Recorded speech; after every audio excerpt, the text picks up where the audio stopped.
clerk Lisa Gaviola is suing her former friend, drug and alcohol counselor Rhonda Turner, for damages to her rental car. Rhonda says the car was stolen, so she's not responsible. Right. Yeah, this is case number 362 on the calendar, the matter of Gaviola versus Turner. Parties have been sworn in. You may be seated. Have a seat. Ms. Gaviola, the defendant was a friend of yours? Yes. And the two of you decided to go on a road trip for something, for business? Was it? We were invited to a music festival in Hollywood. And where were you coming from? Sacramento. You rented a car, and when you got to Hollywood, you loaned the defendant the car.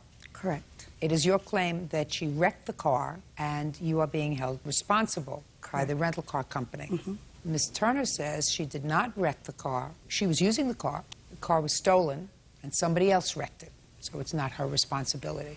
That's your defense. Yes. You hesitated. That's what I read. Is that wrong? No. Okay. When were you going to the festival? It was Friday, July 9th.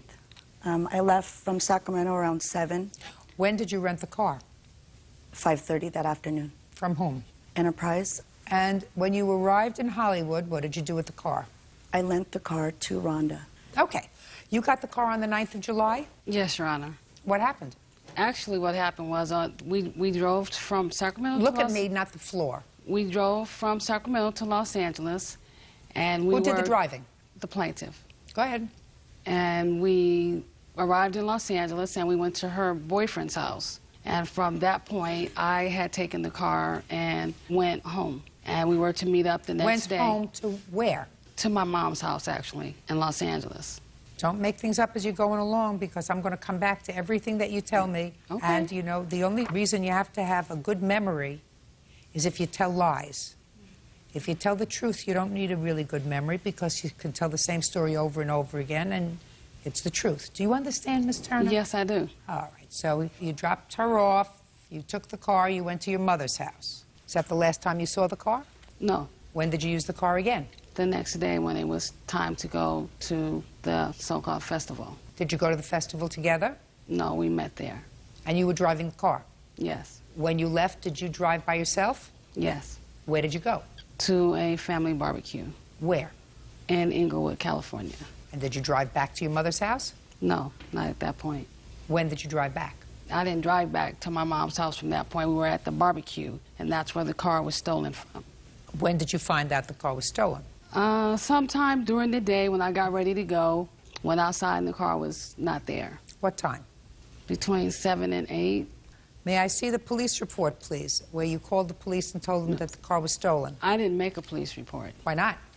Well, I figured the car wasn't in my name, and I figured I needed to get in touch with the plaintiff so the plaintiff could make the appropriate report on the car. When did you call her? I called her that same night. What time? Somewhere between 8 and 9. Is that right? We received a voicemail message on Jimmy's phone around maybe 10. Who got the message? He originally received the message. Jimmy, what's your last name? Placencia. You received the message. What did the message say? The first message I received from Rhonda was that she left a message saying she had wrecked the car. The car was in an accident. That's not true. Shh. That's the first message. Correct. And the second message? We had communicated several times during that evening. I called her back and she left a voicemail. And did you speak to her when you called back? Yes, I did. What did you say to her, and what did she say to you? I asked her about the vehicle and what had happened, and she had told me that she had gotten into a car accident, and I asked her about the accident. She said that she had hit somebody, and I asked her, did she exchange information, and there was no information exchanged. And then the story changed? And then the story had changed, and then she had tried to talk me or talk us into reporting the car, that Lisa was originally the driver. She did not want to take responsibility for the accident. And when I started explaining to her that that would not be appropriate, then her story changed. She didn't want to talk, and we hung up, and then we tried to reach her again, and were not able to get in touch with her. That isn't true. I called them several times during the night. They did not return my phone calls. Ms. Turner? Yes. I read your answer very carefully, and you say that the car was stolen. My friends and family searched the neighborhood for the car, and finally a friend called and said that they had found the car, but it was wrecked. Where's the friend? They're not here. What's the friend's name? Adrian. So Adrian found the car wrecked, came back and told you that. Is that what you're telling me? Adrian didn't find the car herself. Her boyfriend found the car. Yes. I got the call initially from her stating what had happened. That was the next day. So it's different from what you wrote in your answer. No, my answer says that we looked for the car after we found out the car was stolen. No, you finally, a friend called and said they had found the car and it was wrecked. That was the next day. All right. How much is Enterprise charging you for the car? $3,780.96. You have a contract with Enterprise? Yes. Can I see it, please?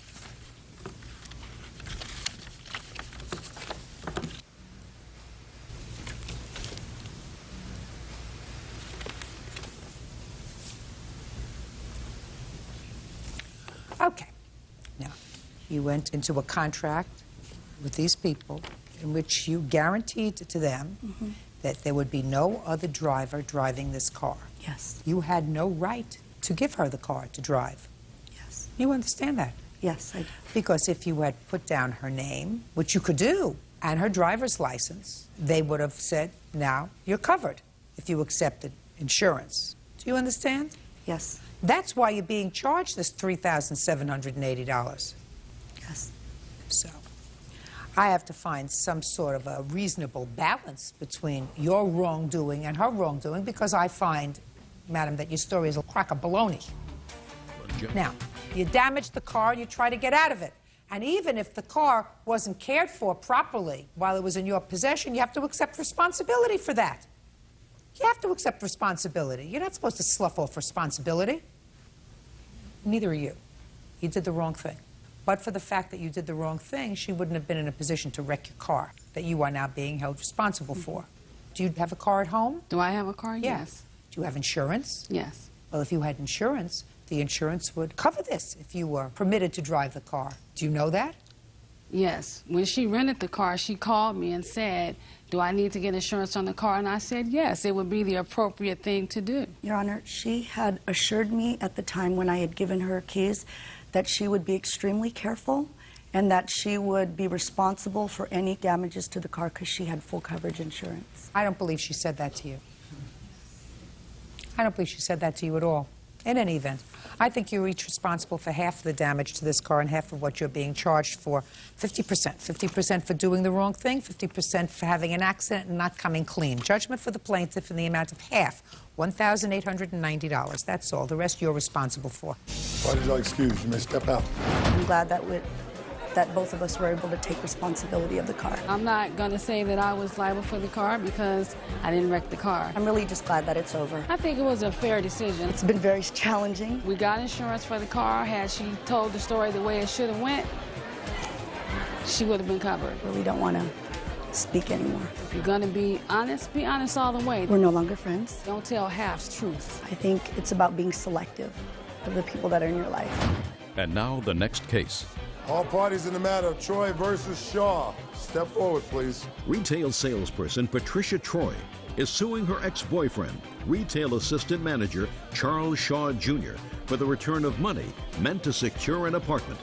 Patricia says Charles lied about wanting to live with her. Ms. Troy, the defendant is your former boyfriend, and according to your complaint, you gave him some money in order to save up some money to put down on an apartment for the two of you to share together. After you gave him the money, he decided he no longer wanted to be a couple, and you want your money back. Yes, ma'am. That's what the case is about. Yes. Mr. Shaw acknowledges that you gave him money, right? Yeah. But Mr. Shaw says that the money was a gift. You had given him money in the past. It had absolutely nothing to do with an apartment, and there was never an expectation that he would return that money to you should the relationship go south. So, how long have you known him? Since September of 2002. And I gather from your complaint that there was a time, Mr. Shaw, that you were incarcerated. Is that right? Yes. When was that? From March of 2003 until April of 2004. What were you incarcerated for? A breaking and entering charge and... Burglary? Yeah. I can understand burglary. And Was this the first time you control were... management. What? I didn't go to anger control management. Burglary and anger control management. So this emanated from a domestic violence situation? Yeah, so basically it was just anger control management. That's the charge. I got violated. Why didn't you go to anger control management? I did go. I missed the last class, so I got violated. And who was it that was the target of your anger? A former ex-girlfriend. You have a child with this ex-girlfriend? No. Did you learn your lesson? Yeah. Did you finish anger control management? Yeah. Did you finish it in prison? Yeah. See how they get you to do it? One way or another, you're going to go to that last class. Now, Miss Troy met you in September of 2002, so she enjoyed your company for several months, and then you went to jail. And I assume that Miss Troy stood by you when you were in jail. Is that right? She came in on the tail end part. On the tail end That part is of not jail? true. Yeah. She was writing at the beginning, then she stopped writing. Then around November of 2003, she started coming around. You mean she started to come to visit you? Yeah. Because you couldn't go visit her. So she was visiting you. Yeah. How far a trip was it that she had to make to come to visit you? Not far. Give me an idea. What's not far? Probably a mile. 1 mile. The jail was 1 mile from where she lived? I assume it was. Judge Judy continues in a moment. I said, you're waiting for my son to get home. There's no guarantee he's going to even still want to be with you. This is about my son no longer wanted to be with her. Real cases, real people. Judge Judy. Patricia Troy says her ex-boyfriend Charles Shaw Jr. owes for the return of money she gave him to secure an apartment. Charles says the money was a gift. Now, where was the jail? What jail were you in? Richmond City. Richmond City? Was that a county jail? City. And you live in Richmond? Yes, ma'am. So it's not such a far distance for you to come to visit. It's not that far When you came to visit him, did you bring him money? on occasions. Is that right? Yeah. How much money did she bring you? These are just some of the money slips that she did give me. Can I see it, please? Who is this, by the way? Oh, that's my father.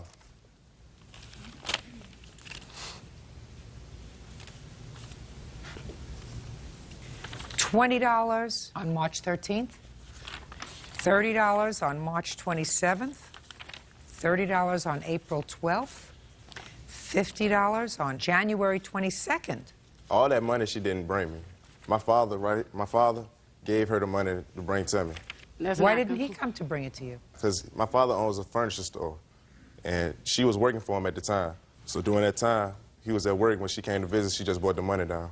But it was not always his money, Your Honor. Sometimes it that was money yours. came out my pocket, and I also have some receipts. Those are the same receipts. Okay, I have receipts. Different Okay. dates. So sometimes his father gave you money to bring him, sometimes you brought the money yourself. Now, tell me about the money that you claim you gave him for the apartment, Miss Troy. Okay. He got out of jail. Yeah, he came home in May. Look at me when you're talking. He came home. We were still dating, supposedly. It came to a point where he went out of town. Supposedly went to New York or whatever. We talked about our apartment. We had conversations about the apartment. I also have the letters where the conversation started when he was incarcerated. Like so. So when he came home, we talked furthermore about it, and we agreed that I would give him some money to save for the apartment. On the first occasion, I gave him $180 in cash. On the second occasion, he came to my home and picked up $200 in cash. Well, what did he say when he picked up the $200 in cash? I mean, he really didn't say anything. He just said he was going to put the money away. Okay, then he told me he found an apartment. He was approved for it. He told me he needed my information so he could put my name on the lease. Okay, we were supposed to move in the apartment August the 6th. The week before we were supposed to move in the apartment, that's when everything was broke off. I asked Mr. Shaw, would I be able to get my money back? He told me he was going to give me my money back. We made a verbal agreement that he would drop the money off at my mother's house. He never did. We bickered and argued for a day over the phone about the money, about this. I even contacted his probation officer to try to solve this. But, you know, nothing happened, so I felt like I had to sue him for it. Well, you talked about getting this apartment, sir, for a long time while you were in jail. I was thinking about getting an apartment, but when I came home, she didn't have her stuff together. First of all, she stopped working. My father had to let her go due to circumstances at the store. Then, in my eyes, she wasn't stable. Well, why'd you take this $380 from her? I mean, if somebody give you some money, you go, she asked me a couple of times, do you need any money? I'm like, I need some money. And then she asked me, do I need any shoes, anything? She was like, I buy them from you. That is... Shh. You want to say something? Yes, Your Honor, I do. This goes back a little bit more than what's going on. Back in January, the job at the store was actually my son's job. I was holding it for him until he came back from jail. But he called me back in January. He said, Dad, Patricia and I, we're having a little problems. She's having problems staying where she lives now with the people. She has a lot of issues going on, and she can no longer stay there. So could you let her work my job that you have for me at the store so she can find an apartment for her and her 2 kids to stay? So I said, I really don't want to right now, but I'll do it for you. So she came to the store. This was in January, February, March, April. I tell Miss Troy, when are you going to get an apartment for you and your kids? She's making the money. She never does it. I said, you're waiting for my son to get home. He's going to change. A lot is going to change about him. There's no guarantee he's going to even still want to be with you. You must worry about you and your 2 children. Good advice. So she had the money, plus she even got an income tax return. She did all that. She had plenty of money to get the apartment for her and the kids. This is about my son no longer wanted to be with her. That doesn't answer my question, Yes. sir. You know what my question is? Yes. He acknowledges he took the $380 from her. His response to me when I said, why? He said to me, someone give you money, you take it, right? And I asked him The about answer is, not if I wasn't interested. No, she didn't give me $380 at, like, that story she's saying about that 180 and that 200, that's not true. Well, how much did she give you, sir? She gave me probably like $50 one time, $70 one time. maybe Your $90. Honor. Shh, shh, shh, shh. I mean, she gave me money numerous of times. I figured they were gifts. Do you understand, Mr. Shaw? Do you understand what I'm saying? I understand you very well. Okay. And so what I'm talking about your son's character. Yes. I mean, I'm not talking about her stupidity. Yes. I'm talking about his character. Excuse me, If ma'am. I'm speaking. If she's got 2 children that she has to take care of, and she is not a wealthy person because she's working at a temporary job, she's got 2 kids that she's got to deal with, and I know she doesn't have a lot of money. Your son, who evidently said to you, according to you, would you give Patricia my job so that she can save up a little money? Yes. Right? Yes. What kind of character does he have to take money from her? And I also told him about No, that. just... Yeah. I'm asking you, you're his father. Do you think that that demonstrates a person of good character? No, it doesn't. Perfect. Yes. Sit down. Thank you. Like it. Judgment for the plaintiff in the amount of $380. That's all. Step out. Parties are excused. Bus driver Judy Greenlee is suing fellow bus driver David Smith for backing into her car with his bus. David claims he didn't do it. All rise. Yeah, this is case number 169 on the calendar in the matter of Greenlee versus Smith. Parties have been sworn in, Judge. You may be seated, sir. Have a seat. Ms. Greenlee, there was a time last year when you and Mr. Smith were employed by the same bus company, a school bus company. And it is your claim that while you were out doing your route, Mr. Smith backed a school bus into your parked car and then took off, damaging your car. You want him to pay for the damage to the car and other related expenses.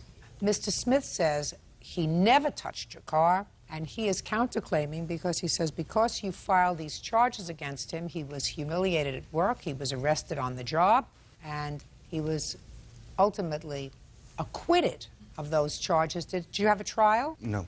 The police officer dropped everything. Okay. And told you to proceed civilly, I assume.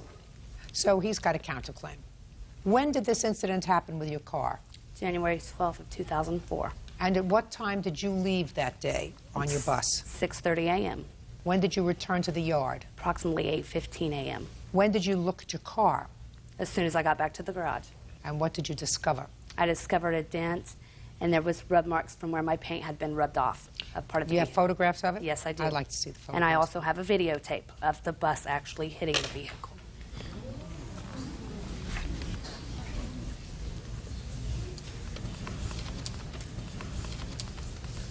There is the videotape. So your car is red? No, my car is orange. Orange? Yes. Okay. Orange. Orange.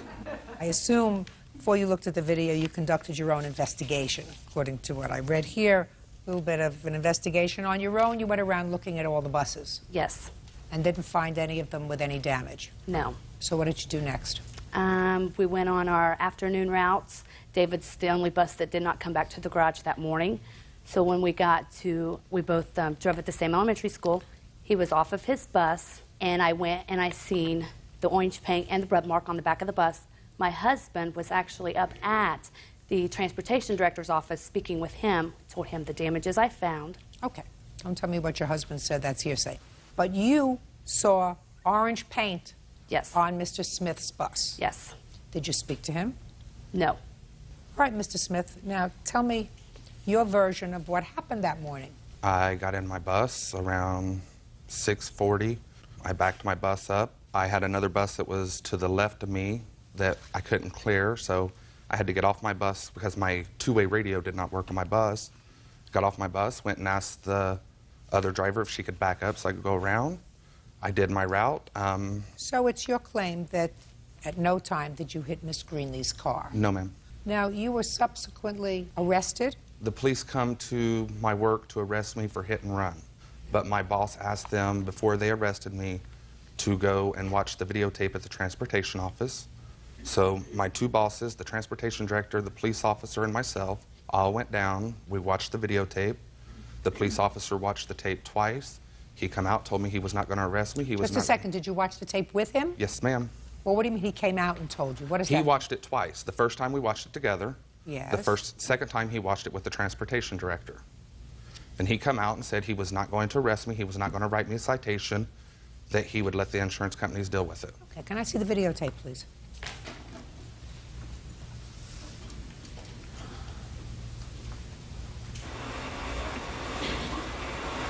As you can see, David's entering the bus. Starts backing up. He's having trouble maneuvering the bus back. Stops, he pulls up. As you can see, my vehicle to the left. He keeps That's your backing. car? Is that yes. your car? Yes. He keeps backing. But there was no There is contact made. point of impact. Pulls emergency brake. Apparently gets off of the bus for 14 seconds to see what he has hit. Well, there's certainly a shadow back there now that I see. Yes. Gets back on the bus and proceeds to take off. Okay, if I hit the vehicle, why do I sit there for 30 seconds before I pull off? What are you asking me a question for, Mr. Smith? That wasn't a bus back there. That was a car. Yes. What you told me a moment ago, Mr. Smith, was that there was a bus behind you. There was a bus that prohibited you from making a turn. You got off and you spoke to the bus driver and asked her to move. I saw no other bus back there, The bus sir. was to my left. I saw a car that you came dangerously close to if you didn't hit it. Yes, ma'am. What I'm saying is I couldn't make my clearance. That's when I got off my bus to go ask the lady if she could back up so I could go and make my clearance to the left. Not a big deal, Mr. Smith. You just should have accepted responsibility and said, it was a total accident. I didn't mean to hit your car. I will certainly pay for the damage. And be finished with it instead I of didn't making... hit her. You did! You hit her car. No, I did not. Yeah, you did. Yeah, you did. Unfortunately, we have electronics to establish it. If you look at the tape like the police officer did, you will see I did not hit her car. You think his eyes are better than mine? No, you just have to pay close attention to the tape. Sir, you have something from the police officer that says that you didn't hit her car? No, ma'am. You have a statement from the police officer, even though it's hearsay, which says, listen, tell your insurance companies to take care of it. This isn't worth my arresting you for hit and run. Nobody was injured. You're two reasonable people, working people. Let your insurance companies take care of it. That's what the police officer said. He didn't say that you didn't hit her car. Okay, can I see your estimates on having your car fixed, please? Did you have your car fixed? Yes, I did. Good. You're not working for the same bus company anymore? No, ma'am. Right, good. What year car was this? 2003. I'd purchased it 6 months prior to it being hit. Did you receive insurance coverage for it? Yes. My insurance company paid for it because approximately 14 days after the accident, the bus company's insurance said they could not find who was at fault because they never requested the tape. Well, what was your deductible? $450. And then I also had to get a rental car, and that total was $138.57.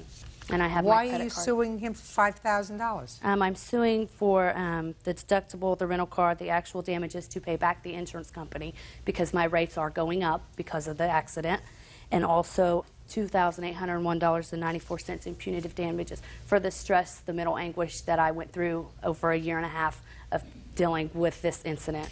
Unfortunately, you don't get paid for that. So your deductible was $450? Yes. And you rented a car for $138? Yes. It's $588.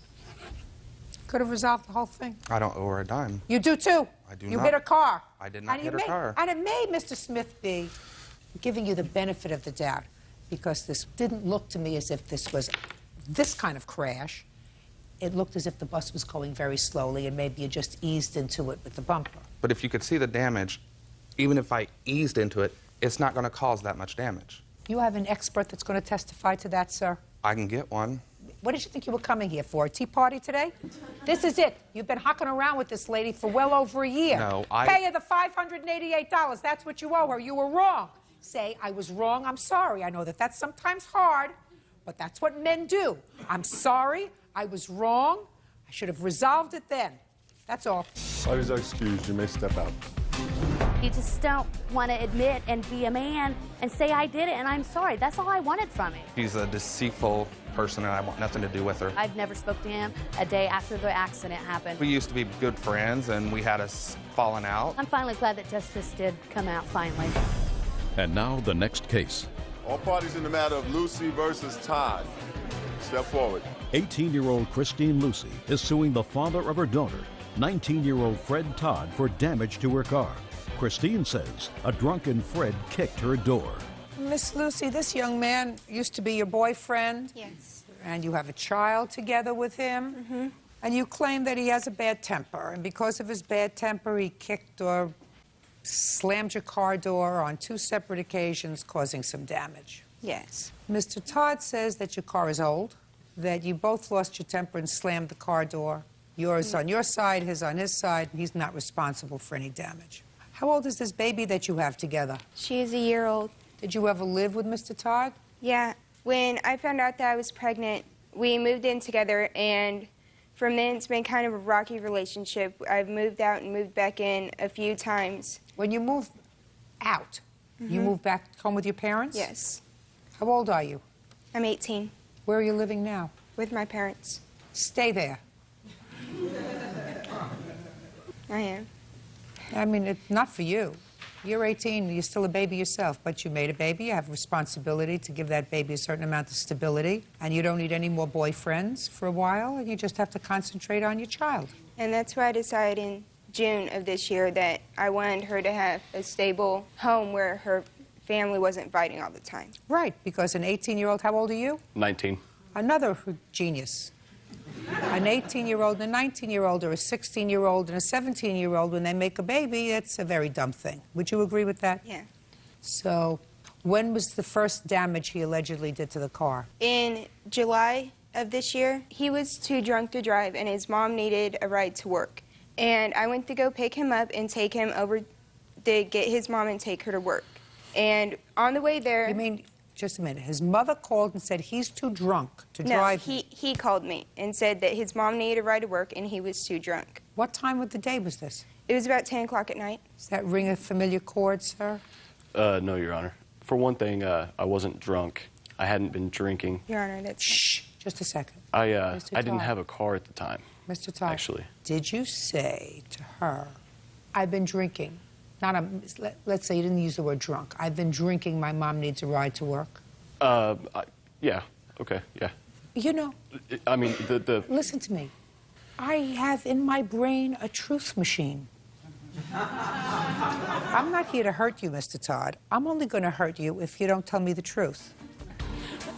Judge Judy continues in a moment. What's my business is that she's taking my daughter around those people. It's not your business unless there's something wrong with these people. Well, You're so not her first- morals monitor. You know, Just like she's not your morals monitor. Real cases, real people. Judge Judy. Christine Lucy says the father of her child, Fred Todd kicked her door during a drunken argument. What kind of work were you doing in July? I'm a dock worker, as a matter of fact. Were you making good money? Well, at one job I was making $15.50 an hour, and at the other job I was making $13 an hour. How many hours a week? About in between 30 and 40 hours, and the other ones, it was sometimes from 20 all the way up to 40 hours. So you're working at least 50 hours a week? Yeah. How much were you giving her? I'd say in between 50 and 60. Shh. So of the $1,250 that you were making, you were giving her between $50 and $60 a week for the baby. Yeah. What were you doing with the rest of your money? I had to buy a car. I owe money for things. I have a lot of bills. I live on my own. Just, I mean, all Were you kinds living of on your numerous own in things. July? Oh, yeah. I've been living on my own since I was 17. So. Now, so tell me about this. Now we're going to get back to the car. The first incident when I went to go take his mother to work, on the way there, we got into a fight over his drinking and him not giving me any money for our daughter. And he got upset, and when we got there, he opened the door and he kicked it to keep it open. And when he did that, I guess it shifted my car door because the door was flush with the front panel. What kind of car do you have? I have a 97 Grand Am. All right, when was the next incident involving the car? The next incident was early the next week. He wanted to talk about some things, so I told him that he could come with me on my errands and talk to me on the way because I was very busy that day. And so we didn't talk a whole lot while I was doing my errands. It was on the way back. He tried to convince me to get back with him and try to start a relationship again. I told him that I didn't want to. I wanted to stay at my parents' house, try to build my own life, and he got very upset about that and lost his temper and started yelling at me. And then when we got to his mom's house so I could pick up our daughter, he did the exact same thing again. He opened the car door and kicked it. But You mean kicked it open? Yeah. Kicked it open, didn't kick it closed, kicked it No, open. he kicked it open. It was actually the hinges in the door frame were so far bent that you couldn't open or close my door. Can I see the estimate? Sure. Good. The pictures are here Good. as well. Okay, Mr. Todd, now I'm going to hear you. Well, we went out to get it inspected, and she, like, as soon as we broke up, she immediately started dating again, immediately trying to replace me, immediately trying to get a, I don't know if she was trying to get another father for my daughter or what she was trying to do. So it made me angry because I'm my daughter's father, and she's not going to replace me. I'm not going to let her. And, Well, what do you mean replace you? I don't understand you mean replace you. I don't want to bring in a whole bunch of guys, into my daughter's life, in and out of my daughter's life, because that's not, I don't feel that's a good situation for her, to grow up in, with guys in and out, over life all the time. What makes you think, sir, that the plaintiff is going to bring a whole bunch of guys in and out of your daughter's life? Because within the first 4 months of us being broken up, she's already had 3 or 4 in and out of her life already. Just to say, 3 or 4 what in and out of it? She 3 or lived with 4 guys. How, you mean that she's dated? Yeah, but she's taken my daughter around and brought them around my daughter. So, I mean, if you're telling me that she's lived in the 4 months that you've been separated, she moved in with one guy, and then she moved out, and then she moved in with another guy, and she moved out, and she moved in with another guy, and she moved out, I would say to her, you're doing the wrong thing, and I would say to you, if you don't like her conduct, and if you think her conduct is damaging to the child, and that would be damaging, go to court and seek custody of the child. And we're in the process of that. Just a second. Just a second. But if what you're telling me is she's dated 4 people since the 2 of you split up, that's none of your business. No, you're right. You're right. It is none of my business. But what's my business is that she's taking my daughter around those people, and I don't want my daughter around. What do you mean around those people? I don't know what you mean. You mean when she goes out with them, she'll spend a Sunday afternoon with them in the park? She'll bring them back to her mom and dad's house. So that's not your business. But they're around my daughter. That's not your business. May I ask why? That's not your business unless there's something wrong with these people. Well, you're not her morals monitor. Just like she's not your morals monitor. Get to kicking the car. So, that was what the argument was about. So we was arguing about that, and we come about which you were wrong. Okay, about which I was wrong. Absolutely, because you're not going to like it 2 years from now when you have a new girlfriend who moves in with you, because I have a feeling you like to have somebody live with you. And she says, I don't want my daughter over there. It's sleeping over. He sleeps with this woman and they sleep in the same bed, and I don't want that. I'm going to tell you the same thing. That's none of your business. When a 16-year-old and a 17-year-old are dumb enough to make a baby, you got to make concessions for the next 20 years. Think about having another one. Got it? I would have 3 jobs if I were you, so that you kept busy. Why did you kick her door? I didn't kick her door. Actually, we was pulling up to my mother's house. The second time isn't when I don't think that it could have got damaged. The second time, we both got out of the car when we was arguing and slammed the door. Just a minute, but her door opens. But what I'm saying is I think it was the first incident. If I can explain that to you, I think that's what damaged the door to make it do that the second time when I, like. So you mean you just started it the first time, but the second time it was real, you pushed it over? I didn't kick her door, is what I'm saying. Just listen to me. You were the passenger. Yeah. Door doesn't close. Okay. She could slam her door. Okay, but... Her door closes and opens. Mm-hmm. You got it? Yeah. Got it. Charging for the plaintiff for the amount of $1,022. That's all. Thank you. Civil engineer David Fletcher is suing his ex-girlfriend, admissions clerk Brenda Manus, for illegally cashing a check and for attorney fees. Brenda says David was stalking her.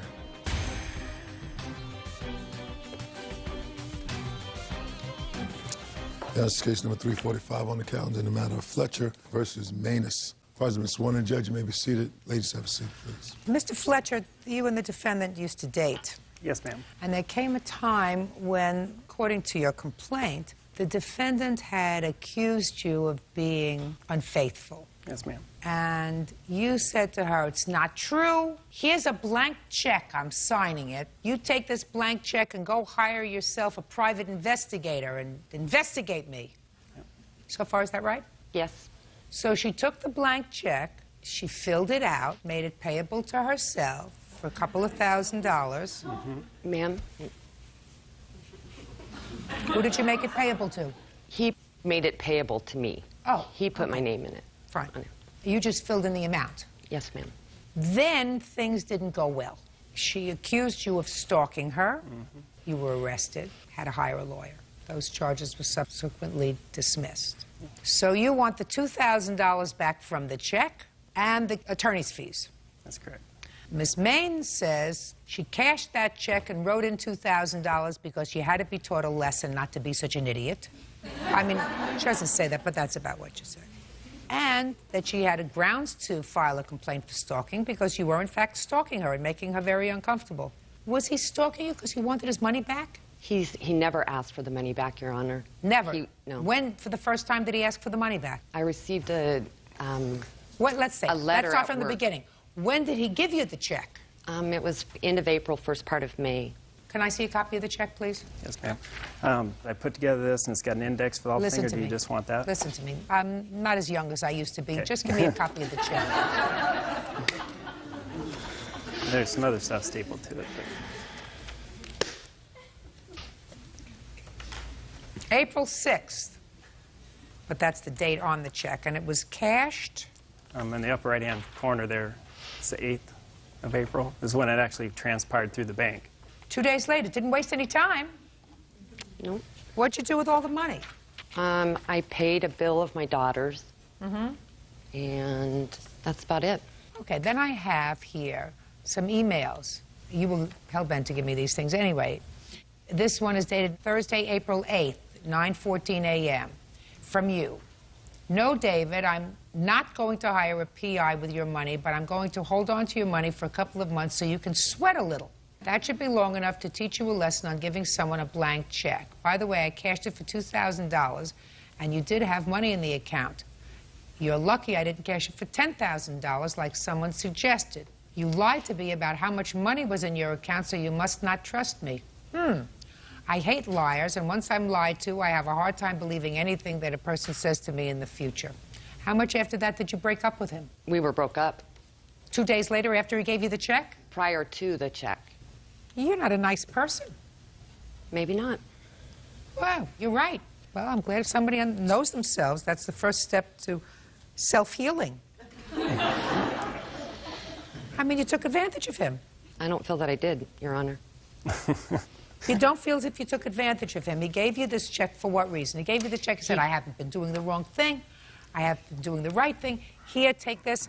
You should have taken it, ripped it in 10 pieces and said, listen, David, it's over. I'm not interested in you. Instead, you took the check, you cashed the check, you went and bought yourself something, you paid a bill for your daughter, and then, after you told me, I'm going to hold on to the money for a couple of months.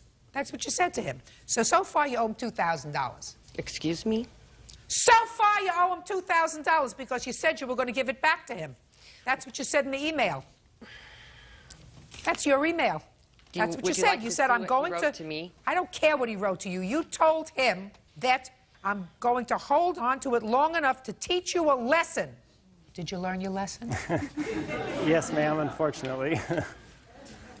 Now, can I see when you filed stalking charges against him?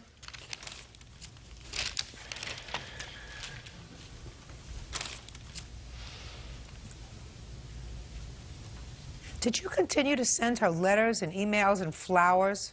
Well, what I'd like to do is present my evidence on this, if I could.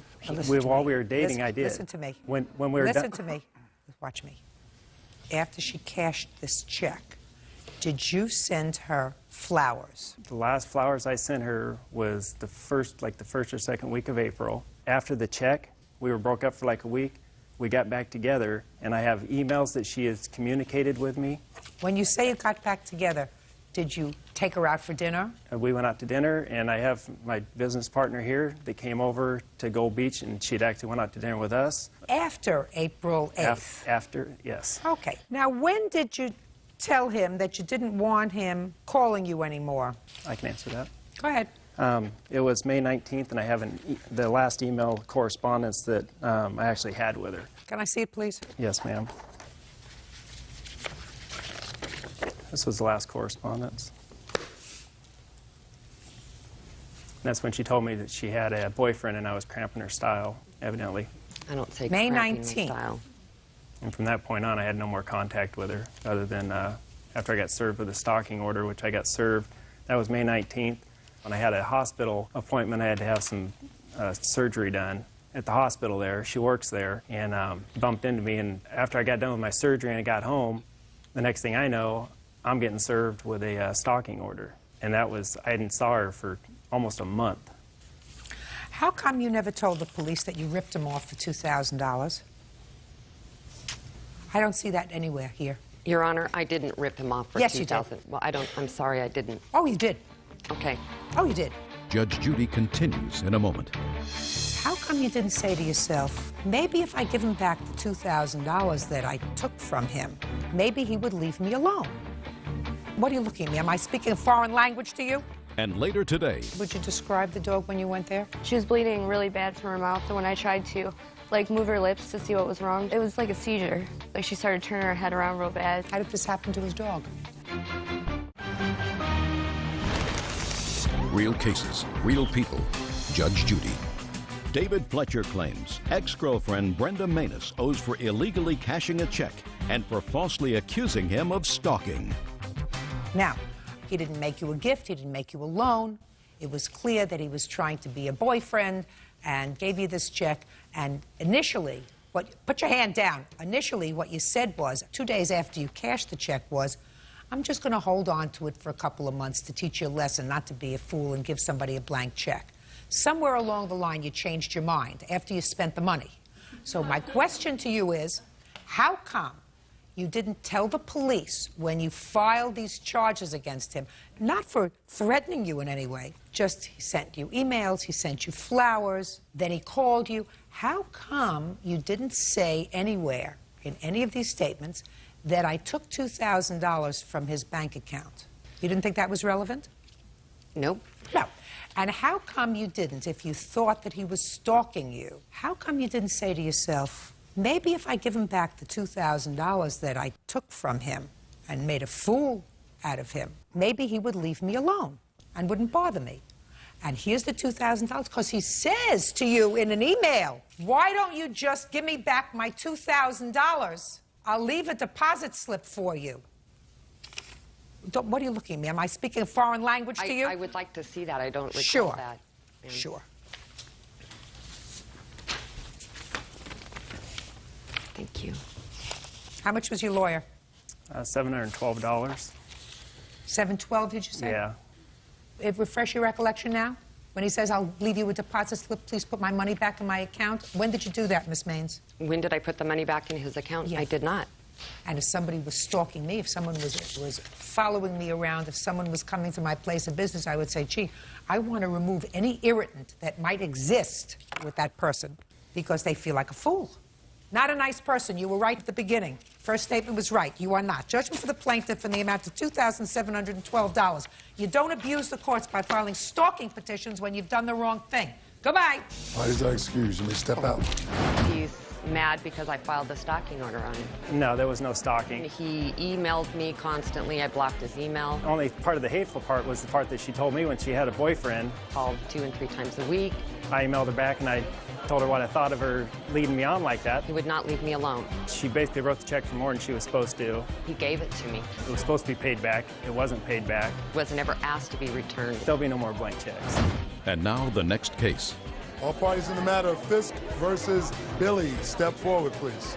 18-year-old cashier Francis Fisk is suing his former friend, construction worker Diane Billy, for injuries his pit bull received while in Diane's care. Diane is countersuing for unpaid dog-sitting fees. According to what I read, you have a dog. What kind of a dog is it? She's a pit bull mix. And for some reason, you were moving, whatever, you couldn't take the dog with you, so you asked the defendant if she would be willing to take care of your dog for a while. Yes, there was agreement set up between her and my girlfriend's father, and she's a friend of his. And, yes. He asked her if she'd keep the dog. She said, yeah, it's not a problem. She lives out in the country as long as we supplied her food. The agreement was not with you, it was with your girlfriend's father. That's right. Okay. And how long was she supposed to mind the dog for? We didn't really have a set time. It was just until we found a new place to live. So anywhere from a day to 10 years? Basically, just until we found a spot to live.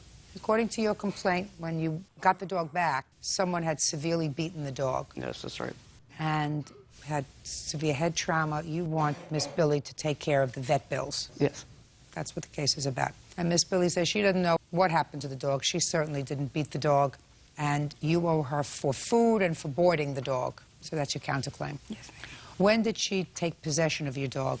It was towards the end of August. How old is this dog? 13 months. How long had you had her? Like 10 months.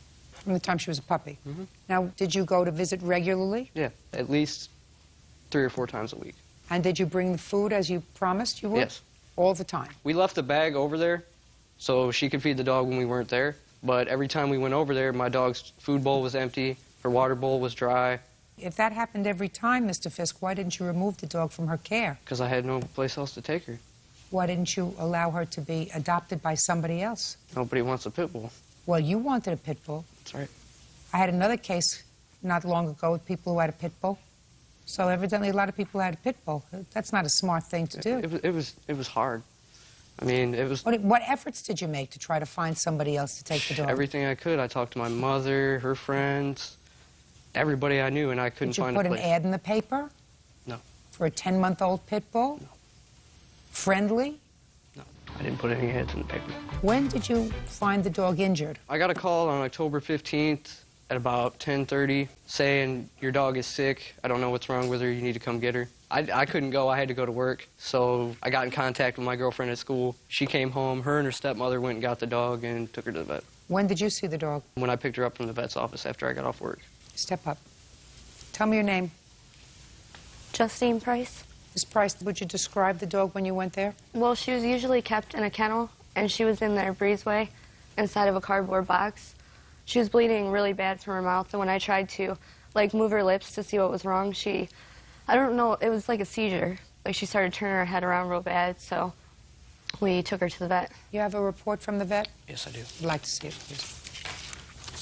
Do you just want all the evidence? No, I want the report from the vet.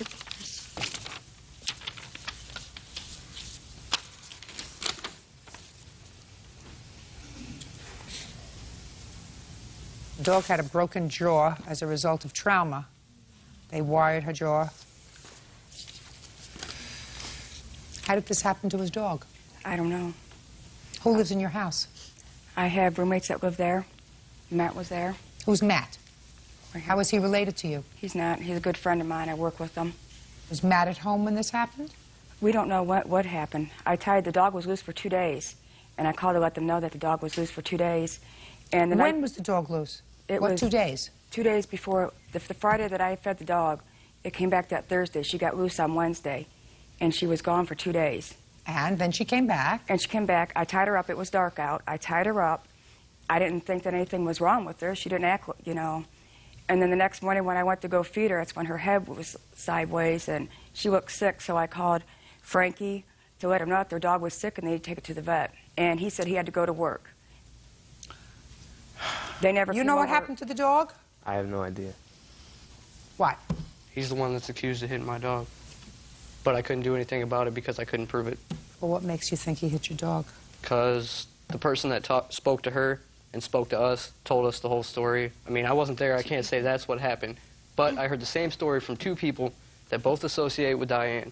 They both go over there and party and get drunk and whatnot. They both associate with her, and they both told me that he's the one that hit my dog. Oh, somebody hit your dog. What do you do for a living? Work construction, concrete. How old are you? 18. Did you have a party over there on October 14th? Yeah. I don't hear you. Yeah is not an answer. Yes is an answer. Yes, ma'am. How many people were at the party? Just a couple people. It was A couple is 2. all right, like 5 or 6. Now, I want you to list the 5 or 6 people that were at the house. I want you to make sure you list them all right. Sean, Becca, Dusty, me, Diane, and Marky.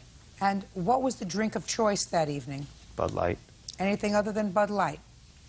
No, ma'am. Where was Miss Bealey? Oh, she was there. I'm sorry. Were you playing any games that evening, sir? No, ma'am. Where was the dog? Outside. Tied up? Yeah, it should have been. Is the dog making noise? It barked. How many times did the dog bark? I don't know.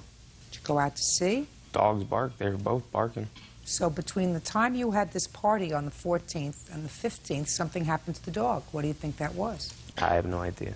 I don't either. All right, let's take care of this. You are responsible for the vet bills, madam. When you assume a responsibility, even if you assume a gratuitous responsibility, you have an obligation to see to it that no harm happens to this dog. We understand each other?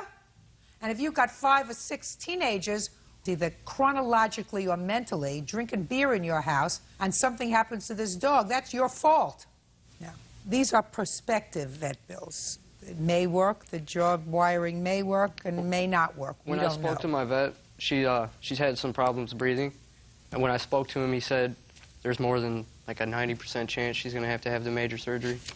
Probably. Well, in any event, this dog has suffered substantially. Your claim is for $1,000, which, as far as I'm concerned, is most reasonable considering the vet bills that you had and the prospective vet bills. And I'm giving you these vet bills because I believe that they're responsible for what happened to your dog. Either they or some of the other drunken people that were at her house on the 14th of October. But I have pets. I love them. And if I left them someplace and went over to see them and there was no food and no water, that may happen once. But you said you never saw food and water in the bowl. It was hard. Then you don't tell me it was hard. It's your fault. Better off to take a dog to the Humane Society and let them look for another home for the dog rather than to let the dog stay there and be without food and water so that it runs away and to have its head used as a golf ball. You're not supposed to be an idiot even though you're 18. We understand each other? Yes, ma'am. Good. Judgment for the plaintiff in the amount of $1,000. That's all. Parties are excused. You may step out. 25-year-old homemaker Tanya Gwatney is suing her sister's former friend, warehouse worker Dennis Hicks, for throwing her through a glass table during a night of heavy drinking. Dennis claims Tanya started the fight and he is countersuing for a false arrest.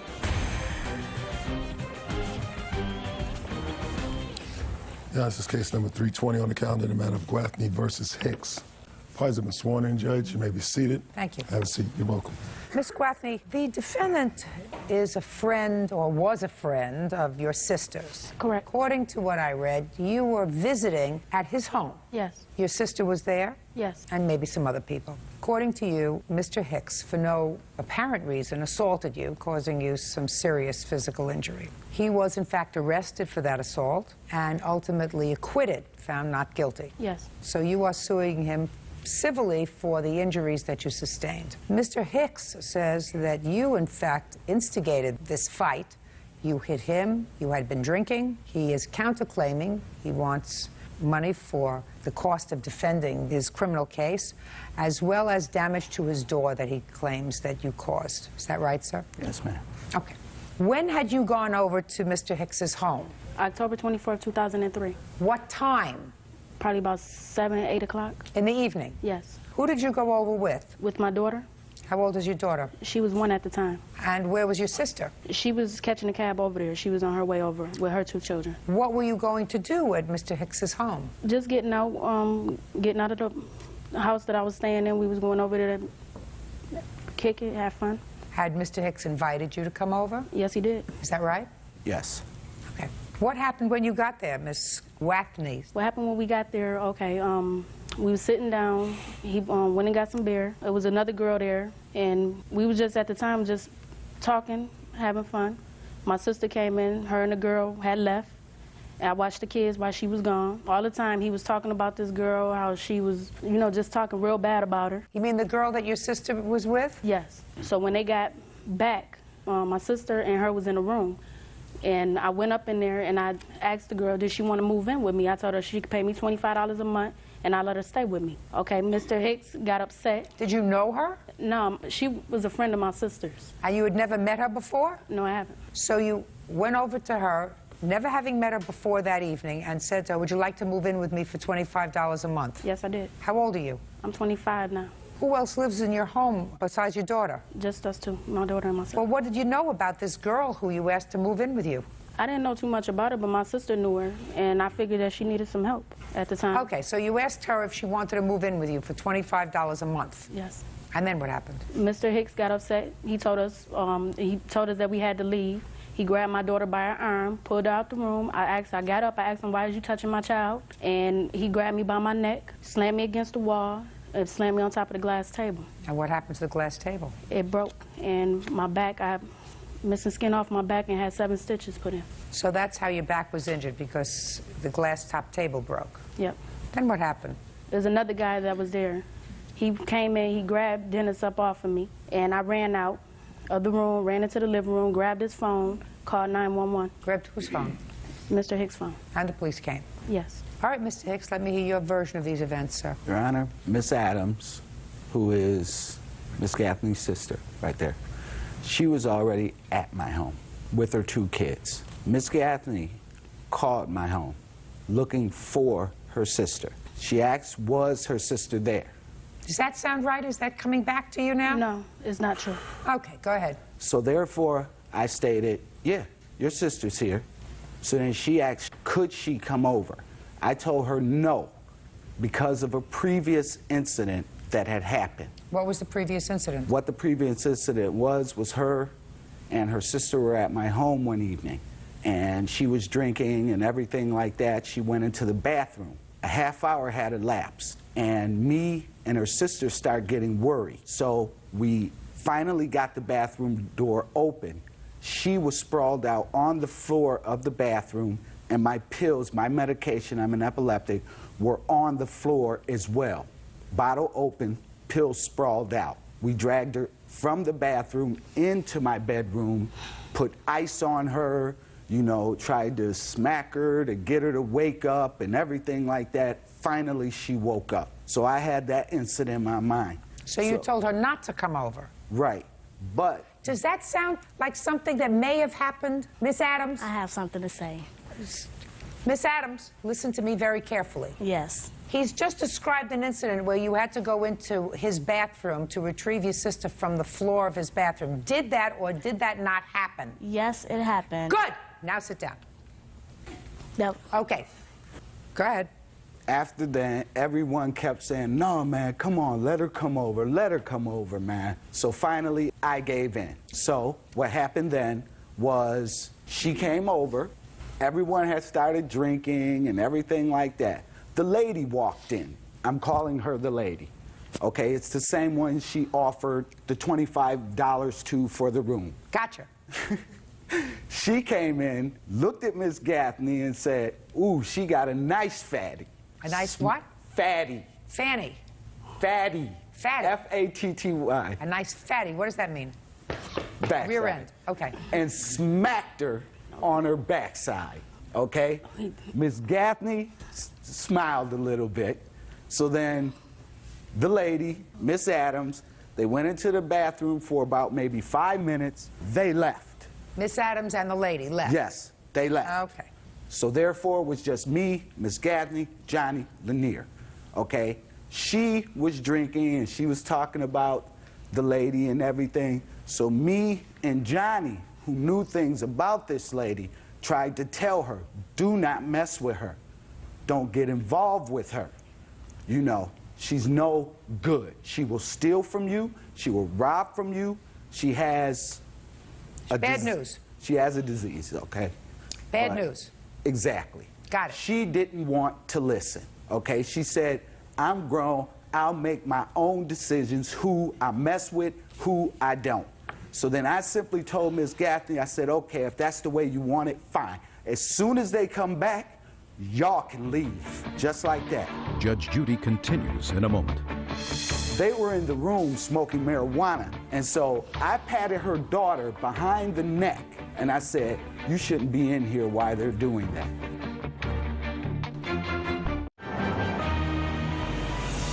Real cases, real people. Judge Judy. Tanya Gaffney says her sister's former friend, Dennis Hicks, body slammed her on top of a glass table. Dennis says Tanya hit him in the head with a beer can. Okay. Go ahead. So they came back. You mean Miss Adams and the lady? Right. Came back. And so they all went into the bedroom. So we're sitting outside and everything. What did you think they were doing in the bedroom, Mr. Hicks? I have no idea. Okay. Go ahead. You know, that would be speculating on my behalf. I can't do that. So we were all just sitting outside and everything like that, you know, in the living room. Where was the little girl at the time? In the bedroom with them. So then I went into the room. I said, excuse me. I said, y'all got to go, man. I said, okay, you wanted them out. I said, y'all got to go. So I left, went back and sat on the couch. About 10, 15 minutes went by, came back again. I was just totally done with it then. I said, yo, y'all got to go or I'm going to call the police. Miss Gaffney stood up. Her daughter was right next to her, was right near the door. So they were in the room smoking marijuana at that time, okay? And so I patted her daughter behind the neck. I did not grab her arm or anything. I patted her behind the neck and I said, hey, I said, you shouldn't be in here while they're doing that. The lady screamed out, girl, don't let him touch your daughter. What he touching your daughter for? She got upset. She came in my face, she started hollering, she started cursing, took a beer can, hit me right upside the right side of my head with it, and started hollering, get off my daughter, get off my daughter. So what I did was I put my head down, I wrapped my arms around her, and I pushed her up against the wall, okay? So she's still hollering and punching and screaming. At that time, the table was approximately about 1 foot from where we were. And she moved, she slipped, we both fell on the table. But her back hit the table. Yes, You it fell did. on top of her. Yes, it did. And that's how it happened. Yes. Okay. At that time, my friend came, he lifted us off. Excuse me. She ran out. So then I came out, noticed that the cell phone was gone. So I figured she took it. So she was outside. So then about 15, 20 minutes later, I hear this bamming on my door. I'ma kill you. Bam, kicking, everything. So I'm looking through the peephole. Next thing I know, I see her with the phone in her hand. Bam! And she smashed the window. At that time, I just went back into the living room. Got it. So then the cops came. Oh. Cops came, you were arrested. You had a jury trial? It was not a jury trial, You had Your a Honor. bench trial for Yes, a Your judge? Honor. Yes. Did you put on a case, Mr. Hicks? Yes. Did you have any witnesses? I had 4. At the trial? Yes. You had 4 witnesses. Who Yes. testified at the trial? No one. Really? Yes, ma'am. Why is that? Because she had no witnesses. So she testified only at the trial? Yes. So you rested. After she testified, you rested? Yes. And the judge dismissed it? Yes. Got it. Okay. Now I'll hear you. He's lying about me trying to give him an uppercut, whatever, trying to hit him. Is he lying about you smoking marijuana in the bedroom? He's lying about that, too. I don't believe that. I swear, he's lying. I admit I do smoke weed, but I didn't smoke weed. I ain't had no money that night. What were you doing in the bedroom? We was in a room talking. What were you doing in the bedroom? Talking. When Mr. Hicks came in and told you to leave, why didn't you leave? He came in there once and told us to leave. I just said to you, listen to me very carefully. When Mr. Hicks came into the bedroom and told you to leave, why didn't you leave? We was going to leave. We had 3 kids. We had my nephew was on the couch asleep. My niece was in the room with us, and my daughter was in the room with us. And is what you're telling me that you or anybody else in the room wasn't smoking marijuana in there? No, it wasn't. I don't believe you. Can I say something? Sure. Okay, now, he is lying about all that, Judge Judy, because he came in the room and he said he grabbed her daughter by her arm and was like, get out, you got to get out, like that, right? So he came in the room, they got to arguing because he grabbed her daughter. So they got to arguing, and he just took his hand and put it around my sister's neck like this, threw her against the wall like this, and threw it down on the table. And that's what happened. And I tried to help my sister, but I couldn't because he's strong. He's very strong, and I couldn't help my sister just because. You should have left when he told you to leave. Left? He only told. Now listen to me. You should have left when he told you to leave. I understand what you're saying, Judge Judy. Now, so sit down. Tanya Gwathney claims she was assaulted by her sister's former friend, Dennis Hicks. Dennis says Tanya hit him in the head with a can of beer. What else? I have pictures. Can I see them, please? I have pictures too. Sorry. Picture of the table, and that's the window. And Mr. Hicks, the time immediately prior to this October 24th date, was that the date that Miss Gwathney collapsed in your bathroom? No. It was the time prior to that. Okay. So there was one time when she came and she didn't collapse in the bathroom. Correct. So why were you so adamant about her not coming over? Because I still remembered that one time. But you had invited her over after that. Yes, but it was still on my mind. That doesn't make sense, Mr. Hicks. Okay. It would make sense to me if she had collapsed in the bathroom, which I believe she did. Okay. And I believe she probably opened up your pills, and your pills were hanging out there. Okay. And I can understand you saying, I don't want her to come back, because that I believe. I believe that happened. Do you understand? Yes. And where was your daughter when you collapsed in the bathroom? Was she asleep? I think she probably was asleep at the time. What makes you think that age 25 you can subject your daughter to that kind of behavior? Well, see, at the time I was suffering. I suffered from depression and stuff. You think that alcohol's going to make you feel better? No, and that's why I was getting help for it. You were getting help? Were you getting medication, taking medication? I was getting help. I was getting help for it. Do you believe you acted appropriately on the 24th of October? Yes, because I didn't put my hands on him. I didn't touch him. I asked you a question. Do you believe you acted appropriately on the 24th of October? In the incident, yes, I do. You were there, according to you, 7 or 8 o'clock, and you were drinking, and everybody else there was drinking. Is that right? Yes. Is that an appropriate situation for your daughter, who had already been involved in one drinking incident with you? No, it's not. So I'm going to ask you again. Do you think you acted appropriately that evening? No. Me neither. You got into an argument with him. You got into a fight, whether he pushed you, whether you were tussling around, whether you fell, told you to leave. You didn't leave. You probably He only asked me to leave once, Judge Judy. So what? And we was about to leave. He came in the room and he assaulted me. No, I don't think he assaulted you. I don't think he assaulted you without provocation. Can I show you something? Sure. You can show me anything you like. This is his arrest and booking sheet. At the top, he was violent with the officers. And my doctor's statement, I have pictures also.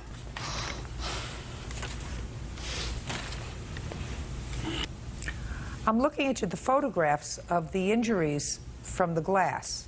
Are there any other injuries that you want to show me that are depicted in these photographs, other than from the glass? The answer is either yes or no. No, ma'am. So you had no other injuries other than the cut from the glass, is that right? Right. And you told the police that he punched you? Where did he punch you? Where did he punch you? I don't know. And that he kicked you about the body. Where did he kick you? I don't know. That doesn't show up in any of the photographs. I understand that.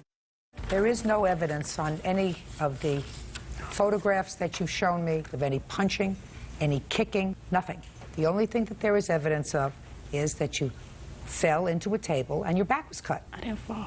Oh, yeah, you fell. He fell on top of you. Whether If he fell on top of me with his hands around me, he would have had cuts too. He didn't have no cuts, no injuries on him. Listen to me.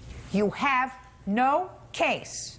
You were an invited guest into his house. He told you to leave. He didn't like what was going on in the bedroom with you 3 girls with 3 little children in there. I don't believe that he assaulted your child, which is what you are suggesting, that he grabbed your child. I believe you got angry. I believe that you were a little looped, which you shouldn't do. And I don't know what kind of medication you're taking for depression, but if you're taking any medication for depression and you couple that with alcohol, that is not a good combination. You have a year-old child, and your responsibility is to take care of a year-old child, not to do stupid things like inviting a stranger to come and live with you for $25 a month. You have to start using your noodle if you have a child that you're supposed to be taking care of. Now, Mr. Hicks, to be honest with you, I am not impressed with your counterclaim against the plaintiff. Your counterclaim against the plaintiff wants damages as a result of her having you unlawfully arrested. And the truth of the matter is, she was injured. Her perception of it, no matter how drunk she might have been that evening or how high she might have been that evening, was that she was injured, and you were responsible. You should not have invited her over to your house, sir. She had already indicated to you on one occasion that she couldn't hold her alcohol. She was there with a child. According to you, 2 times previously, she had gotten into your pills in the bathroom. She collapsed. What do you need that for? Not smart, sir. The incident that occurred here was unfortunate.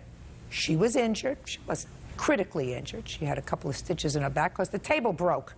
I don't know what evidence was produced before the judge at the trial, but certainly the judge was unimpressed with Miss Watney's story. I am too. I don't think it happened that way. I don't even think you remember what happened in any event. I'm dismissing your claim. And Mr. Hicks? Think twice before you bring children into your house in circumstances where their parents can't control their alcohol. That's it, sir. Your counterclaim is dismissed. That's all. I mean the $47 for the window. That's it. Step out. 22-year-old Ted Boyer is suing his ex-roommate, 21-year-old Chris Figlewitz, for vandalizing his property, the return of a security deposit, and an assault. Order. All rise. Yeah, this is case number 321 on the calendar in the matter of Boyer versus Figlewitz. You're welcome. Parties have been sworn in, Judge. You may be seated. Ladies, have a seat. Mr. Boyer, how long were you and the defendant roommates? For approximately 6 months. Were you going to school? Yes. What school? Golden West College. What were you studying? Graphic design.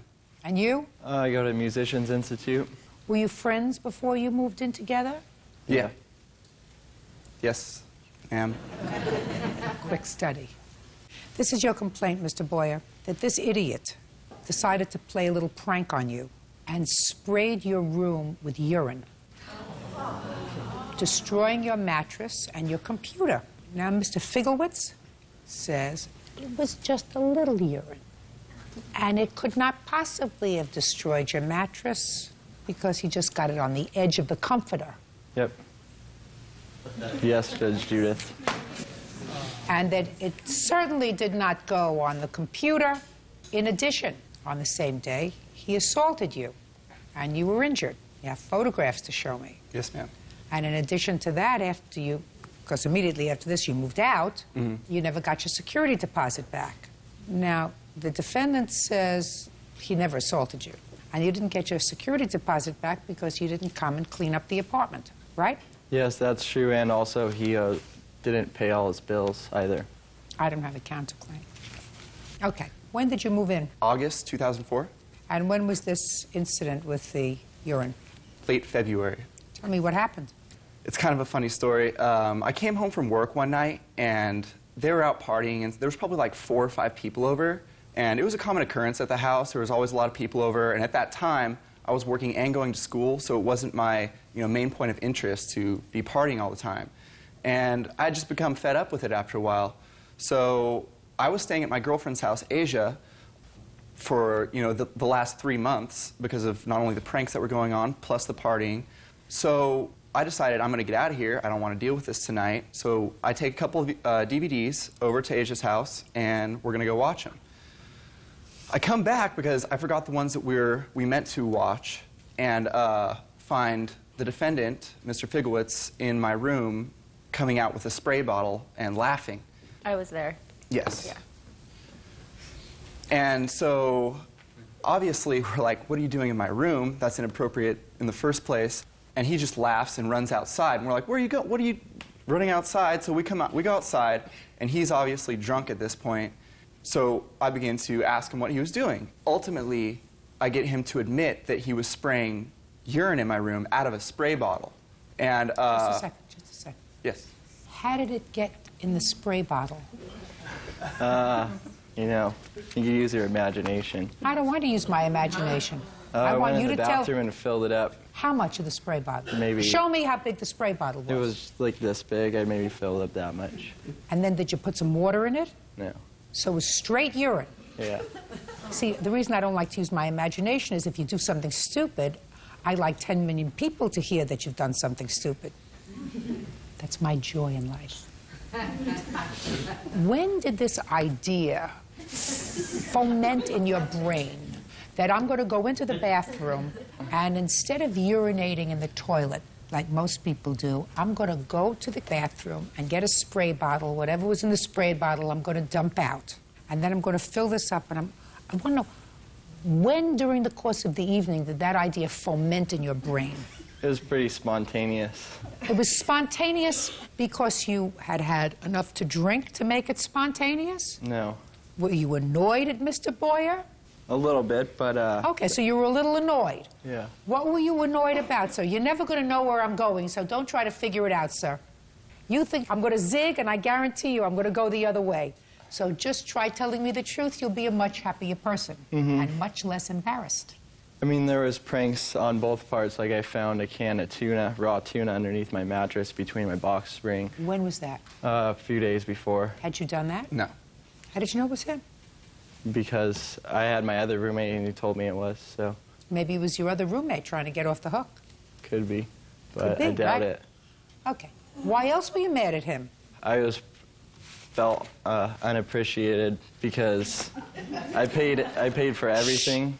I furnished the whole place and spent like $5,000 on all new stuff, and he would always comment that my furniture was tacky or whatever, or my paintings were. So first, he did a prank, you thought, on you, but really you were annoyed with him. Yeah. Because he didn't appreciate you enough. I appreciate you. Let me see pictures. I didn't hear about the assault yet. After I basically caught him red-handed, we went outside and we were having an argument, and some of my friends or his friends, were intervening to make sure nothing physical started to happen. Obviously, I wasn't going to try to do anything. That's not my character. So he comes around and kicks me. We were standing on stairs, mind you, or he was standing 2 stairs above me, kicks me, and I stumbled down, knocked my hand on a beer bottle. It broke and shattered in my arm. That's untrue. And I also have a police report. Can I see it, please? Yes. So you got some scratches on your arms, no stitches, is that right? No stitches. Okay. I wasn't able to go to work the next day. I wait tables, or I did wait tables at the time, so it's obviously inappropriate to have open wounds. Miss Asia, step up, please. I want you to tell me what you observed outside. Okay. Chris went out of the house after we approached him about the situation. We were upset about it because that's disgusting. I sleep there too. I was standing right there on top of the stairs. Ted was on the stairs as well. His friends started getting between the two of them. Then finally something was said, and Chris kicked Ted, and then Ted went down the stairs. Where did he kick him? He kicked him, probably hit him about your waist or hip. Oh, in the stomach. With his foot? With his foot, Yeah. because that's where he could reach him. Ted flew forward and then hit his arm on the wall where the beer bottle was. Go ahead. That's not how it really happened. I ran out, I went in the bathroom, and then I walked outside, and then she was, saying, like, Ted's twice my size, he's gonna kick my, excuse me. Then he was angry, and he came at me, and in defending myself, I pushed him away with my foot, and he scraped his arm on the stucco wall. That's not true, Your Honor. It didn't have any glass in it or anything. I guess he knocked over a beer bottle, but there was no glass in his arm or anything like that. I heard the whole thing too, Your Honor. Well, I'd like you to stand up and tell me your name. I'm Katie Carlson, and I was in the room when he sprayed the urine. What were you doing in the room? Laughing. Well, that's stupid. I know, it was stupid. How drunk were you? I wasn't drunk at all. And Chris had probably had like 2 beers. He wasn't drunk either. You mean he did this act of stupidity sober? Yeah. Judge Judy continues in a moment. Don't fall over your tongue. You look stupid. You don't want to look stupid, do you? No. You see, because I made him look stupid. Her a little bit. And later today, Where did you get this guitar? My father had given me the guitar. He passed away 5 months later. She contacted you, and you told her it's in storage, you can have it back, no problem. So you were lying. real cases, real people. Judge Judy. Ted Boyer says former roommate Chris Figlewitz vandalized his bedroom. Go ahead. So I was in the room and... I'm just interested in what happened outside. Okay. When Ted walked in, I had been in the room with Chris and I walked out. Listen to me very carefully, my dear. Okay. Get out to the stairs. So I heard Ted and Asia both just really violently harassing Chris. They were both saying that Ted's twice your size, he's gonna kick your... And Chris was just totally like, you know, I'm sorry, I admit it, I'm sorry. And Ted came up the stairs at Chris. Chris put his foot out, defended him. Sorry. Just a second, stop. Were you outside or did you hear this? I did not see the fight. So don't tell me what you saw Well, if you didn't see anything. I heard them yelling and harassing him, and I heard Chris admitting fault, apologizing, and he was making such below-the-belt comments. Just listen to me. Right. Did you see anything? No. Then you may sit down. Okay. What? You know, sometimes some of these cases that we do, it makes me not want to buy government bonds. What happened to your computer? Well, after the whole occurrence... What happened to your computer? It didn't work. Had it worked before? Yes. Untrue. That's untrue. You've got a lot of things that are untrue. We only had one computer hooked up to the internet because his didn't work, and he used my roommate's computer all the time because his computer never worked. Does that sound right? I didn't have Don't play. have internet on my computer. Okay, but the computer But the itself... computer itself didn't work. Do you have a bill to fix the computer? Yeah, well, I threw that computer away simply because the urine stench was on it. It was disgusting. And I bought a new computer. I don't expect to get the full amount for my new computer. I just want to be compensated for, you know, what the old computer was worth. Well, what was it worth? I was waiting for you to judge on that. I don't even know how to turn on a computer. I have no idea of what your old computer cost. I have no idea of what its value was. And you don't come into court asking the judge to figure out what that is. You have some sort of proof for me to look at. Yes, Do you understand? Do you understand? Yes, ma'am. You are suing Mr. Figlewitz for $5,000. Yes. Okay, how much was your deposit? $733. All right, so that you're going to get back from him because he had a good reason to move out because Mr. Figlewitz and his friends, including this young lady, were idiots, okay? The check was never made to me. I don't care. It's your fault that he finally left.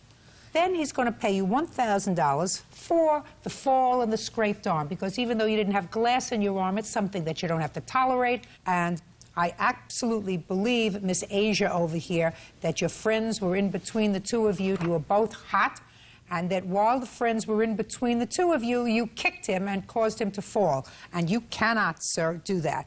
The mattress. Did you buy a new mattress? Yes. How much did you spend on it? $500. You have a bill? No, I don't. I have different like prices in mattresses, and I didn't buy a new one. I flipped it over. Well, no, I averaged all the prices out of new mattresses that I needed. I threw the old one away. Listen to me, sir. Yes, ma'am. Listen to me very carefully. Don't fall over your tongue. You look stupid. You don't want to look stupid, do you? No. You see, because I made him look stupid. Her a little bit. The only one who's coming out of this thing whole is Asia. I'd hold on to her if I were you. But don't lie to me. I don't like it. Okay. You threw away the mattress, and first you say you bought a new one, then you say you didn't buy one, but you averaged out the costs. Who are you living with now? Asia. Asia, do you have an apartment? Yes, I do. Have a one-bedroom apartment? 2-bedroom. 2 bedrooms. Who else lives there? My girlfriend. So you split the rent? Yes, we do. How many ways? 3. 1, 2, 3. And he shares your room? Yes. And you sleep on the floor? No. You sleep on a? Bed. Which has a? Mattress. Perfect. Judgment for the plaintiff for the amount of $1,733. You have a mattress, Mr. Boyer. That's all. Thank you. Parties are excused. You may step out. Just escalated into this, and that was about it. That was enough. He's a liar. We've told this story one too many times, and it was easy to win this case. I just got fed up with him. I'll probably just live on my own from now on. Just keep clear of the roommate situation. And now the next case. All parties in the matter of Stewart versus Marriott. Step forward. 19-year-old Kelsey Stewart is suing her ex-boyfriend, 21-year-old Joshua Marriott, for the cost of a bass guitar. Kelsey says Joshua sold it without her permission. Ms. Stewart, according to what I read in your complaint, you and the defendant were an item some time ago, and while you were together, you loaned him a precious guitar. Yes. That had been given to you. You'll explain to me why it's so sentimental. You gave it to Mr. Marriott to use, according to him, in his band. And then you broke up. According to him, this was a gift. He had no use for it after a period of time. And then it was sold. Not by him, but by his mother. Where did you get this guitar? My father had given me the guitar for a Christmas present before When? he passed away in 2001. So it was sentimental for you? Yes, it was very. And when did your father pass away? He passed away 5 months later. Kelsey Stewart claims ex-boyfriend Joshua Marriott sold her bass guitar without permission. Kelsey says the guitar was a gift from her late father. Why did he give you a guitar? He, for some reason, decided that I was going to play bass guitar, so he finally just bought one for me. Did you learn? No, he passed away before I could get lessons. How come you gave it to him? Lack of judgment. I shouldn't have. Tell me when you gave it to him. The following year. When in 2002? May. Summer, fall, winter, or spring? Spring. And when did you break up with him? We had broken up before then, actually. Well, then, why transfer this sentimental guitar to someone with whom you no longer had a relationship? We were still friends at the time, and we were still on good terms. Like I said, better lack of judgment. Well, tell me about when you turned it over to him. I want to hear. He was at his house. I drove with my current boyfriend to drop it off. Why would you do that? He asked if he could loan the guitar. We had actually discussed it before when we were dating, and so it came up as, remember when you said I could borrow the guitar? And he stated that he needed it to go on tour with his band, and I said that I would loan it to him until I needed it back. When did you think you were going to need it back? I wasn't sure. Did you ask to borrow the guitar for the group to go on tour? Yes, I did. And the band didn't end up going on tour. And after that, I just put it in my garage and it just sat there. And I didn't hear from her for at least 2 years. That's not true. Well, when was the next time you contacted him about your guitar? I was unable to get a hold of him for about a few months, and then before I left, I found him online again. Well, just a second. You drove it over to his house, you said. Did he move? Yes, he did. No forwarding address? He would not take my phone calls, and so the only way I was able to contact him was online. And I contacted him, and I said I was moving to San Diego, and I was going to need the guitar back to take with me. He said it was in storage and that it would be fine and it would be returned, no questions asked. When was this? September of 2003. Did you have it in storage? Yes, I did. Could you stand up? You don't need anything to hold on to, right? When she contacted you and you said it was in storage, you were telling her the truth. No, actually, I wasn't. Well, was it in storage or wasn't it in storage? It was in storage, and then my mother sold it. So this wasn't a couple of years later. This was a year later, September of 2003, when she contacted you and you told her it's in storage, you can have it back, no problem. So you were lying. I actually contacted her, which is the funny thing, because I found her on a site called MySpace. And if I would have known that she would have attacked me on the internet for this guitar. Your Honor, that was 2 years later. When she contacted you and said, I'm moving to San Diego. She told me that she was in San Diego when she contacted me. I was also looking for her, too. Why were you looking for her? So I could give it back to her before my mom was going to sell it. Did your mother have permission to sell it? Yes, she did. She had your permission to sell it? Yes, because it... How big is this bass guitar? Like this. Where were you living and where was your mother living? I was living in Campbell with my grandparents, and my mother was living in Gilroy. Why couldn't you take the guitar with you? Because I kept on moving around too myself, and I wasn't going to carry someone else's belongings with me. Oh. Did you have any clue that this was a gift from her father? No, I did not. Is that right? No, he would have known. It was a very sentimental thing, and I would have told him. Yeah, I assume you would have told him. If it was so sentimental, why would you let me borrow it? Like I said, it was well, that's a good question. You want to know why? Because sometimes people in affairs of the heart behave irrationally. I tell you this for sure, Mr. Marriott, I wouldn't have loaned you the guitar. What kind of a guitar was it? It was an Ibanez bass guitar. And how much will it cost you to replace it? $300. You have any papers to prove that? Yes, I do. Let me see.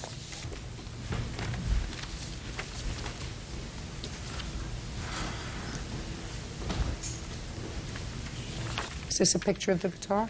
Yeah, but it was red. It was not red. Yes, it was. Wasn't quite interested in the color, but that's what it looks like. Yes. Judging for the plaintiff in the amount of $300. Goodbye, good luck, have a happy life. This one doesn't have any sentimental value, but at least you have it. Bye. Parties are excused. You may step out. Colleen Smith is suing her former landlord, Everett Nelson, and his apartment manager, Sophia Banks, for medical bills, pain and suffering, and harassment. Colleen says she fell into a sinkhole on Everett's property. Quiet in the courtroom. Quiet in the courtroom. Yeah, this is case number 389 on the calendar, the matter of Smith versus Bank Nelson. Parties have been sworn in, Judge. You may be seated, sir. Have a seat, please. Miss Smith, you were a resident of an apartment complex. Miss Banks was the manager of that complex, and the co-defendant, Mr. Nelson, I assume, is the landlord and who owns the property. Is that right? Yes, Your Honor. With regard to Mr. Nelson, it is your claim that you fell into a sinkhole on the property, causing you injury, and you want him to compensate you for your injury and your medical bills and your pain and suffering. With regard to Miss Bank, you say that she engaged in a course of harassment which forced you to move, caused you emotional pain and suffering, caused you to have moving expenses, etc., and you want them to pay you a combined amount of $5,000 for all of your aggravation. Tell me about this sinkhole that you fell into. When was that? September 7th, 2004. And was the sinkhole in the apartment complex? No, it was not. It was in front of two other duplex units that Mr. Nelson owns. He owns almost half of the block. So you have photographs of where you fell? Yes, ma'am. I'd like to see. In the photos, you'll see that should have been after where he tried to patch it up. He patched it up after the incident where I fell. Would you take these photographs and point out to me, please, where it was that you fell? I can't see where you fell.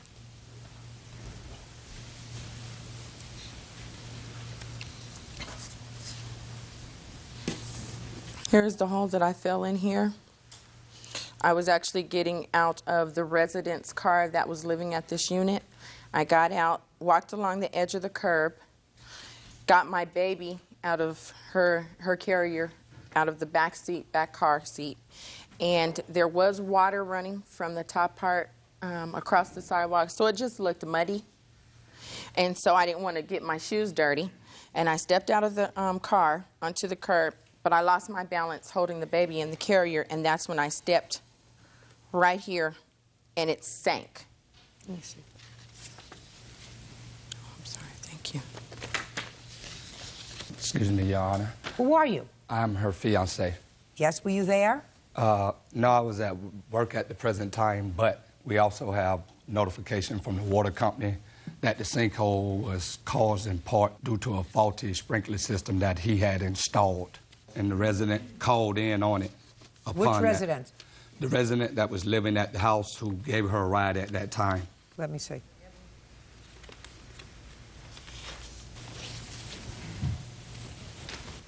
Go ahead. So I went to the water company to find out how many complaints prior to my injury had there been, and Mr. Nelson told the woman under no circumstances do not give me any information. So I had to go obtain a subpoena in order to get these records to show that he knew there was a sinkhole there prior that he fixed and that he thought he fixed. And what he did was he shoveled dirt off the back of his truck into the hole instead of calling a company to jackhammer and pack the dirt down. And then that's how the other incident happened on the 7th.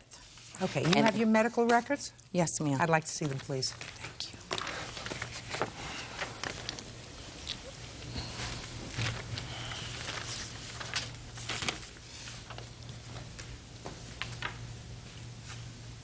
Okay, you went to the emergency room. They told you you had a sprained ankle. Is that right? Yes, ma'am. Okay. Go ahead. Thank you, Your Honor. I do want to express my thanks for the opportunity. Let's move on. At your expense. Okay.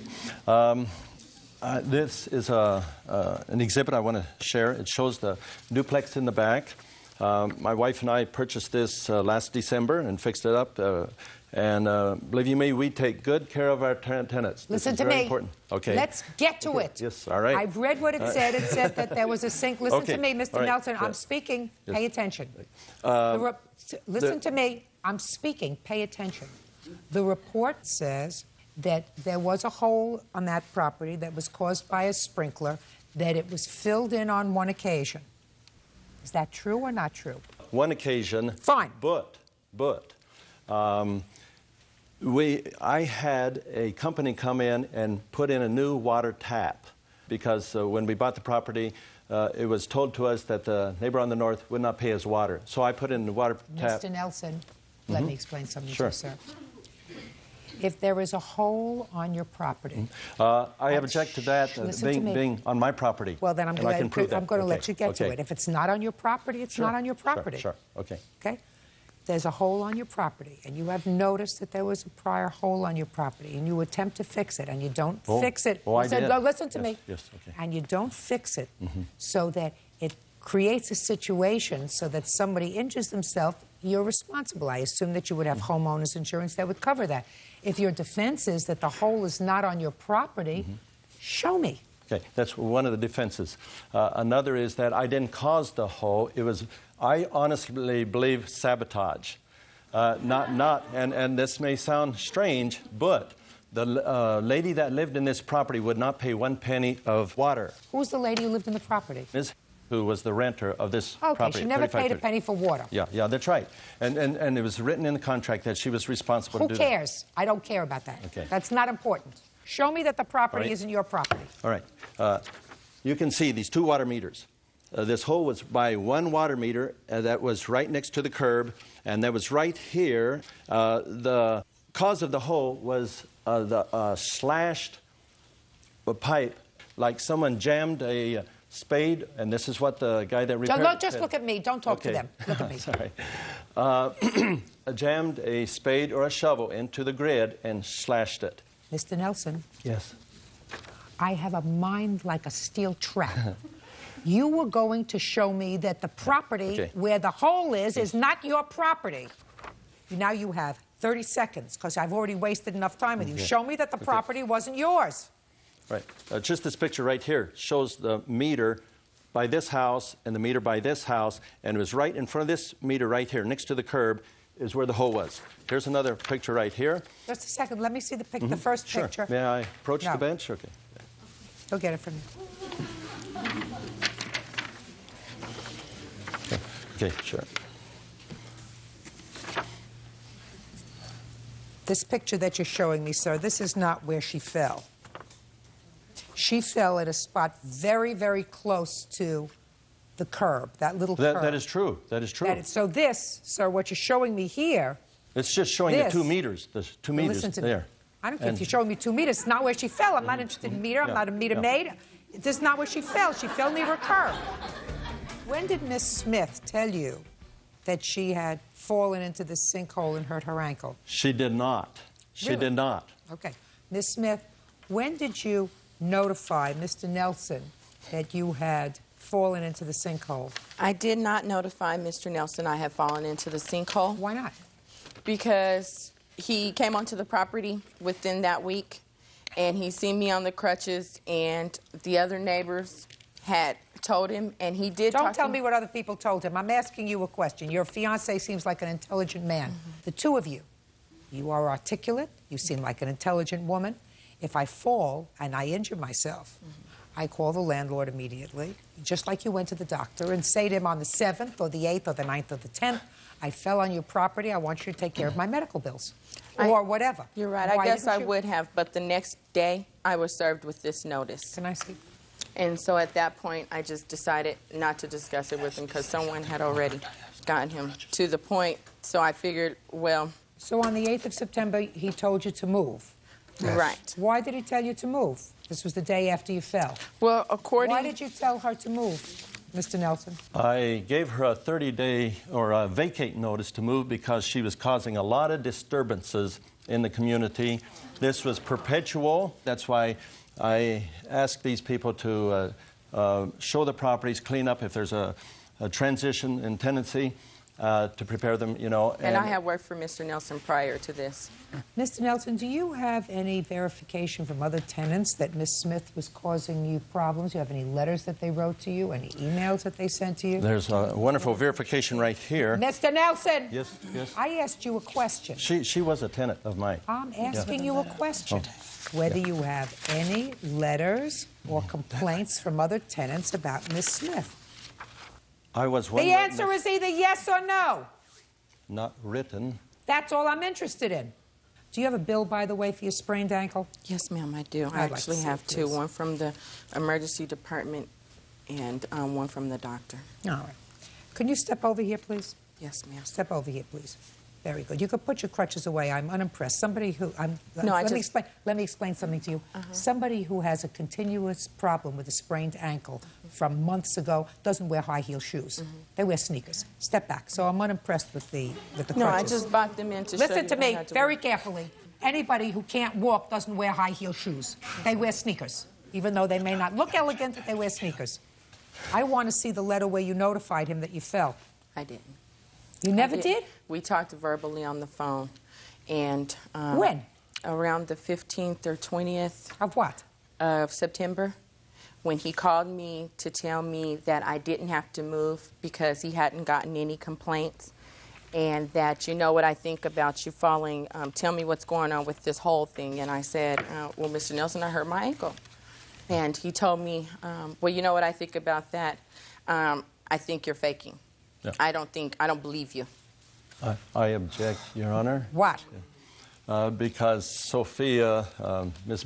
Banks here, she saw her most of the time without crutches.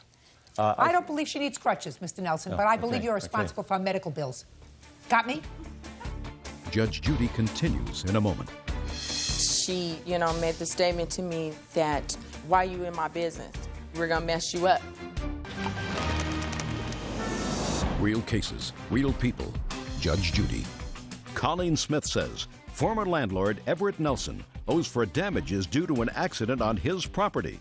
Colleen says she fell into a sinkhole. Now, you want to get to the second part of your claim, which is that Miss Bank harassed you, causing you to have to move. In August, Sophia and her sister Arabia, Sophia knocked on my door and asked me to come outside.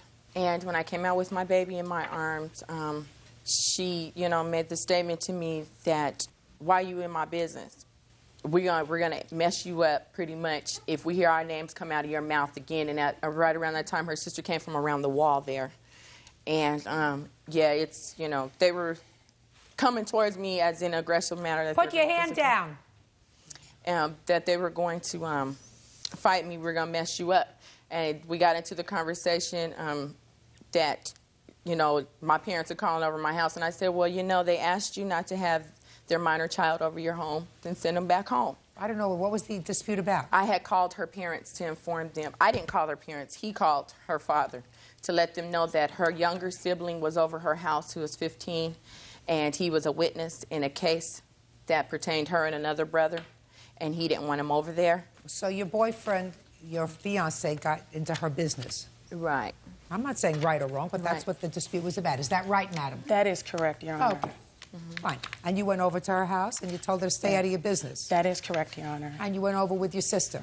That is correct, Your Honor. Okay. What else? And then on September 3rd, I was given this 3-day notice to pay rent or quit. But according to my lease, my rent isn't late until after the 4th. Your Honor. Just a second. Okay. And I do have my receipt where we did. It says that other covenant of the lease violated. Water, $12, and late fees, $54.90. they're late from September 1st to September 30th, but this notice is dated September 3rd. That doesn't make any sense. Why is that? What we do is, if the rent is not due, if they have not given us the rent on the 1st, legally we are able to serve them a 3-day notice because the rent is supposed to be due by the 4th. The only thing is that after the 4th, they incur a late fee.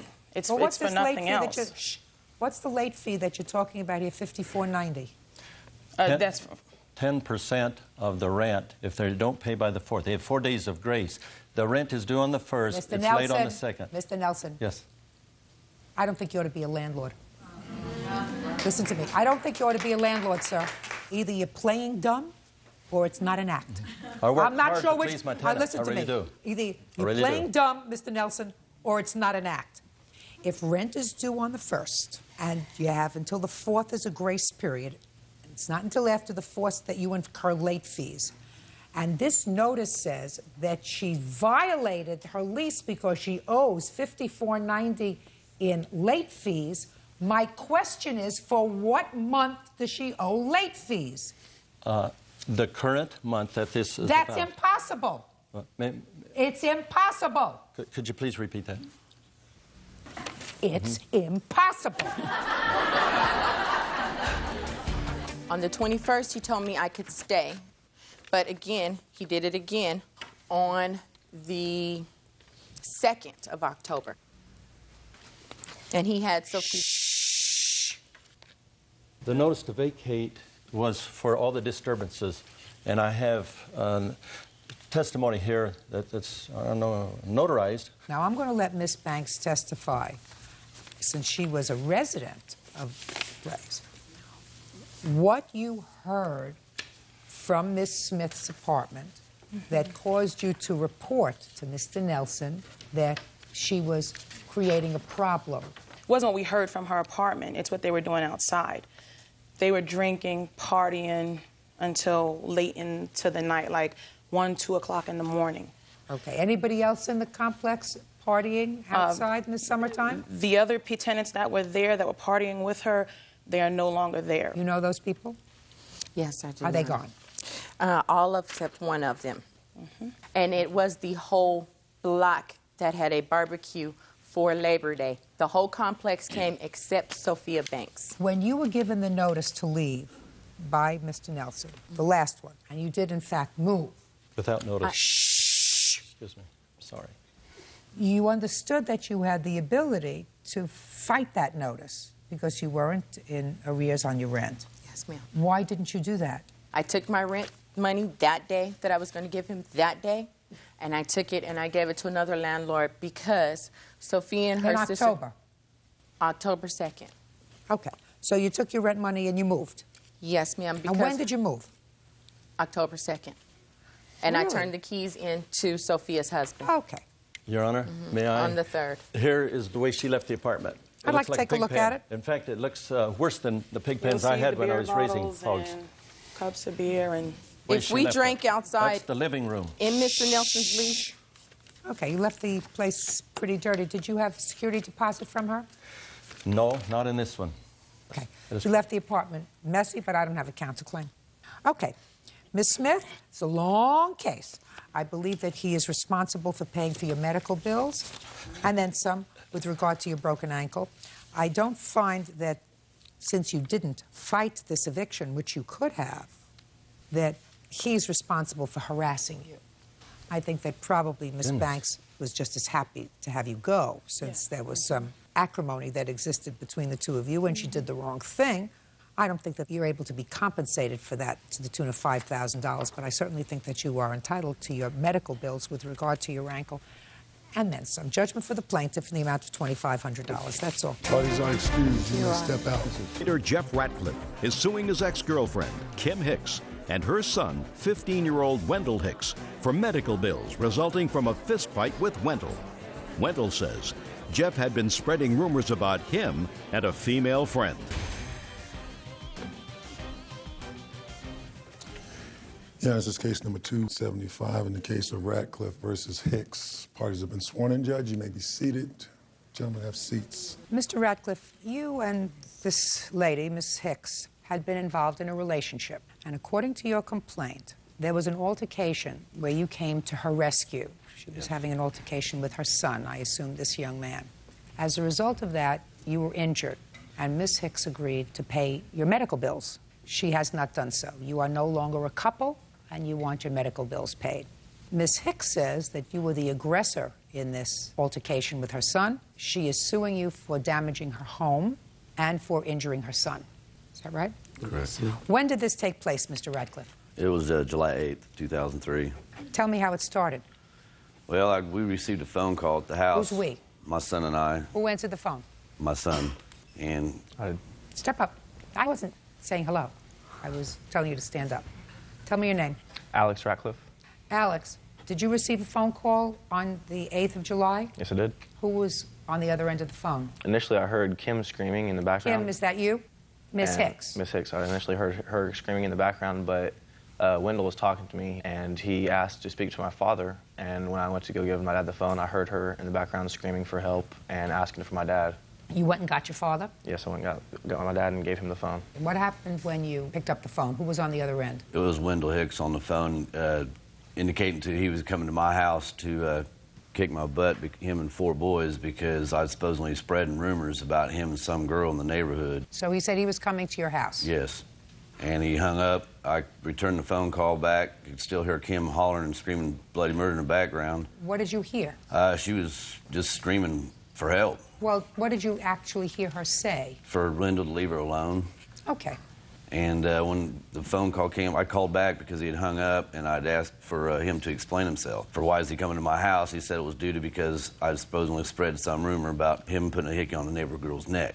And so I asked to speak to his mom because I could hear her in the background just screaming bloody murder, and so he hung up the phone. And so I felt the need to go there because she had explained to me many times before. Just a second. Don't tell me what she explained to you before. Tell me what happened when you got there. You felt the need to go over there. I went over there, I knocked on the door, and the boy had let me in. I come in the door, and there Which was boy let you in? Wendell Hicks let me in. Go ahead. He opened the door, let me in, and I come through the door, and to the right of me was 2 friends of hers in the house. Wendell proceeded to go back around the corner where he had his mom pinned in the corner, and she was How screaming. was she pinned in the corner? Just backed up to the corner. Okay, he didn't have his hands on her. Now, he was right up in her face. No, but he didn't have his hands on Not her. at this time. Okay, so what did you do? I come up around him, come around the countertop there, and told him to leave her alone. He turned and swung at me and hit me in my left ear with his right arm. At that time, I took him down to the ground and sat on him. And he kept trying to hit me in the face, and I grabbed his wrists to avoid him hitting me. I was sitting on him, and I kept asking, "Are you finished? Is this out of you?" And he said, "Yes," on top of him saying a lot of other foul things, how he's going to shoot me and my kids, and he was going to kill my dogs and burn my fence down. And after about 15, 20 minutes of trying to calm him down, I asked him, "Are you finished?" And finally he said, "Yes." I got up, we kind of shook it off, and the next thing I know, he's coming charging at me with a windmill effect. And in doing so, I put him in a headlock, like with his body sticking out this way. And I wrenched up on him to keep him from doing any more damage. And in doing so, I separated this cartilage here in my chest. Mm-hmm. And probably another 15, 20 minutes to hold him like that. A few other cuss words are coming out. And I asked, "Are you finished?" And finally he said yes. His sister come through the door after I just let him go. And she backed him all the way down the hall. And that was the last I'd seen of him. Okay. How long had you been seeing his mother in July of 2003? Approximately a year. And after July of 2003, did you continue to see her? Not right away. She kept calling, complaining because I would never take her nowhere, never do nothing with her, never let her meet any of my friends. I told her to go find another boyfriend. And so it's like, it was no big deal to me, and she did. She found another one. She kept calling me and telling me how the progress was going. Finally, after about a couple of weeks, she broke it up with him for whatever reason, then she eventually started calling me all the time. When did you stop seeing her? As of this year of May, Mother's Day weekend. And when did you start getting these bills? I was getting these bills probably 6 months after the incident had happened. You know, she said she was going to take care of it because her son had done some damage to my fence back in June. She took care of that immediately. She said she'd take care of these medical bills as well because When did she tell you she was going to take care of the medical bills? Pillow talk. It was when we were, you know. And you believed her? Oh, yeah. I had no doubt to. Okay. How old are you, Wendell? I'm 15. Who was this girl that you supposedly gave a hickey to? Emily. Is Emily your girlfriend? No. Did you give her a hickey? Yes. So why were you angry at Mr. Radcliffe for telling people that you gave Emily a hickey? Because he was spreading rumors around the trailer court, and I had Spreading rumors about what? About me giving her hickeys and a bunch of other stuff. Well, it wasn't a rumor about you giving her a hickey. According to you, you gave Emily a hickey. Yeah, I did. You did? Okay, so why did you call him that day? Were you just angry? Yeah, I was mad that he was spreading my family business around the trailer court. Okay, so when you called him, his son answered the phone? Yes. And what did you say to his son? I asked to talk to his dad. What did you say to him? I was like, Jeff, why are you spreading rumors around? And what did he say to you? He's like, what in the F are you talking about? And what did you say to him? I was like, about me and Emily. And he was like, oh, I don't know what you're talking about. So he hung up with me. So I went back to my mom's house, and I asked her why she told him, because it was supposed to stay between me, Emily, and Emily's stepdad. Because Emily's stepfather was angry with you? Yeah. Okay. So you went home and you confronted your mother? Yes. And you were angry with your mother for telling him things? And then did you call Mr. Radcliffe back? He called me back. While you were confronting your mother? Yes. And when you were confronting your mother, were you raising your voice? No. No. Did your mother admit to you that she had shared your secret with Mr. Radcliffe? Yes. And you told her she had no business doing that? Yes. See how we get into the story? Did very good. It's a whole different story than she wrote in her answer, but at least we're going to get to the bottom of it. You got to start with the most vulnerable one. That's right. Right? You got to start with the one who's not quite swift enough to tell you a lie. Now, when Mr. Radcliffe came over to the house, were you still arguing with your mother? No. What happened when he came into the house? He came up, banged on the door. The door came off the latch. He just came in, and then he came up and got in my face, and I asked him what was going on. He got in your face? Yes. And what did he say when he got in your face, Wendell? You effing little punk. Well, he must have been angry because you must have said something to him, Wendell, like you were going to come over and kick his and get your friends to come over because he was spreading these rumors about you and Emily's hickey. Did you threaten him? No. You mean you just said why? You just said like this? I said it in a rude voice, yes. In a rude voice? In a rude voice, yeah. And did you have the same kind of rude voice when you were talking to your mother? No. You mean you went over to her and you were very, very calm when you say, why did you share private information Yes. with Yes, Mr. ma'am. Radcliffe? You said it quietly. Not quietly, but in a normal voice. Now, did you have any injuries as a result of this altercation with Mr. Radcliffe? Yes, my back was killing me. Your back was killing you? Yeah. When did it stop killing you? Oh, a couple days after. Now, your sister, at one point, came into the room when you were having this altercation with Mr. Radcliffe. Yes. Your sister's name is? Jessica. And how old is Jessica? She's 19. And Jessica took you out of the room? Yeah. Right. She said, calm down. Yeah. Right? Yes, ma'am. Shooting fish in a barrel. Oh, you're good. You are good. Can I see your medical bills, please? Now, Mrs. Hicks, did you ever tell Mr. Radcliffe that you would pay his medical bills? No, ma'am. The only injuries he got was a couple rug burns. When he come up to my door and was banging on my door, he busted my door to pieces. He come in. Me and Wendell was standing in the kitchen talking. He got in his face. Wendell goes, Jeff, can you back up? And Jeff took his hands like this, went boom into the side of the cabinet. And Wendell was going like, you know, like this. What are you doing? He just started attacking him. He took him down. He broke my stove. He had him on the floor, punching him in the face. Miss Hicks, listen to me very carefully. What you're telling me is that Mr. Radcliffe assaulted your son for no reason. They got into Shh. Is that right? Yes. And I have a question for you. After July 8th, 2003, did you ever sleep with Mr. Radcliffe? Yes.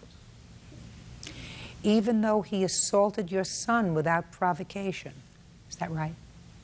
Yes. Mm-hmm. It was 3 days after the incident. So 3 days after, it wasn't even 6 months later, it was 3 days after the incident that you, the mother of this assaulted child who had terrible backache from being assaulted without provocation from Mr. Radcliffe, went to bed with him. Yes. Mr. Radcliffe, this is your problem, sir. I believe what you told me with regard to how this incident happened. Not everything. I think that you probably busted the door a little bit. I'm not sure whether Wendell opened the door calmly and said, why don't you come on in? I'm not sure about all those things.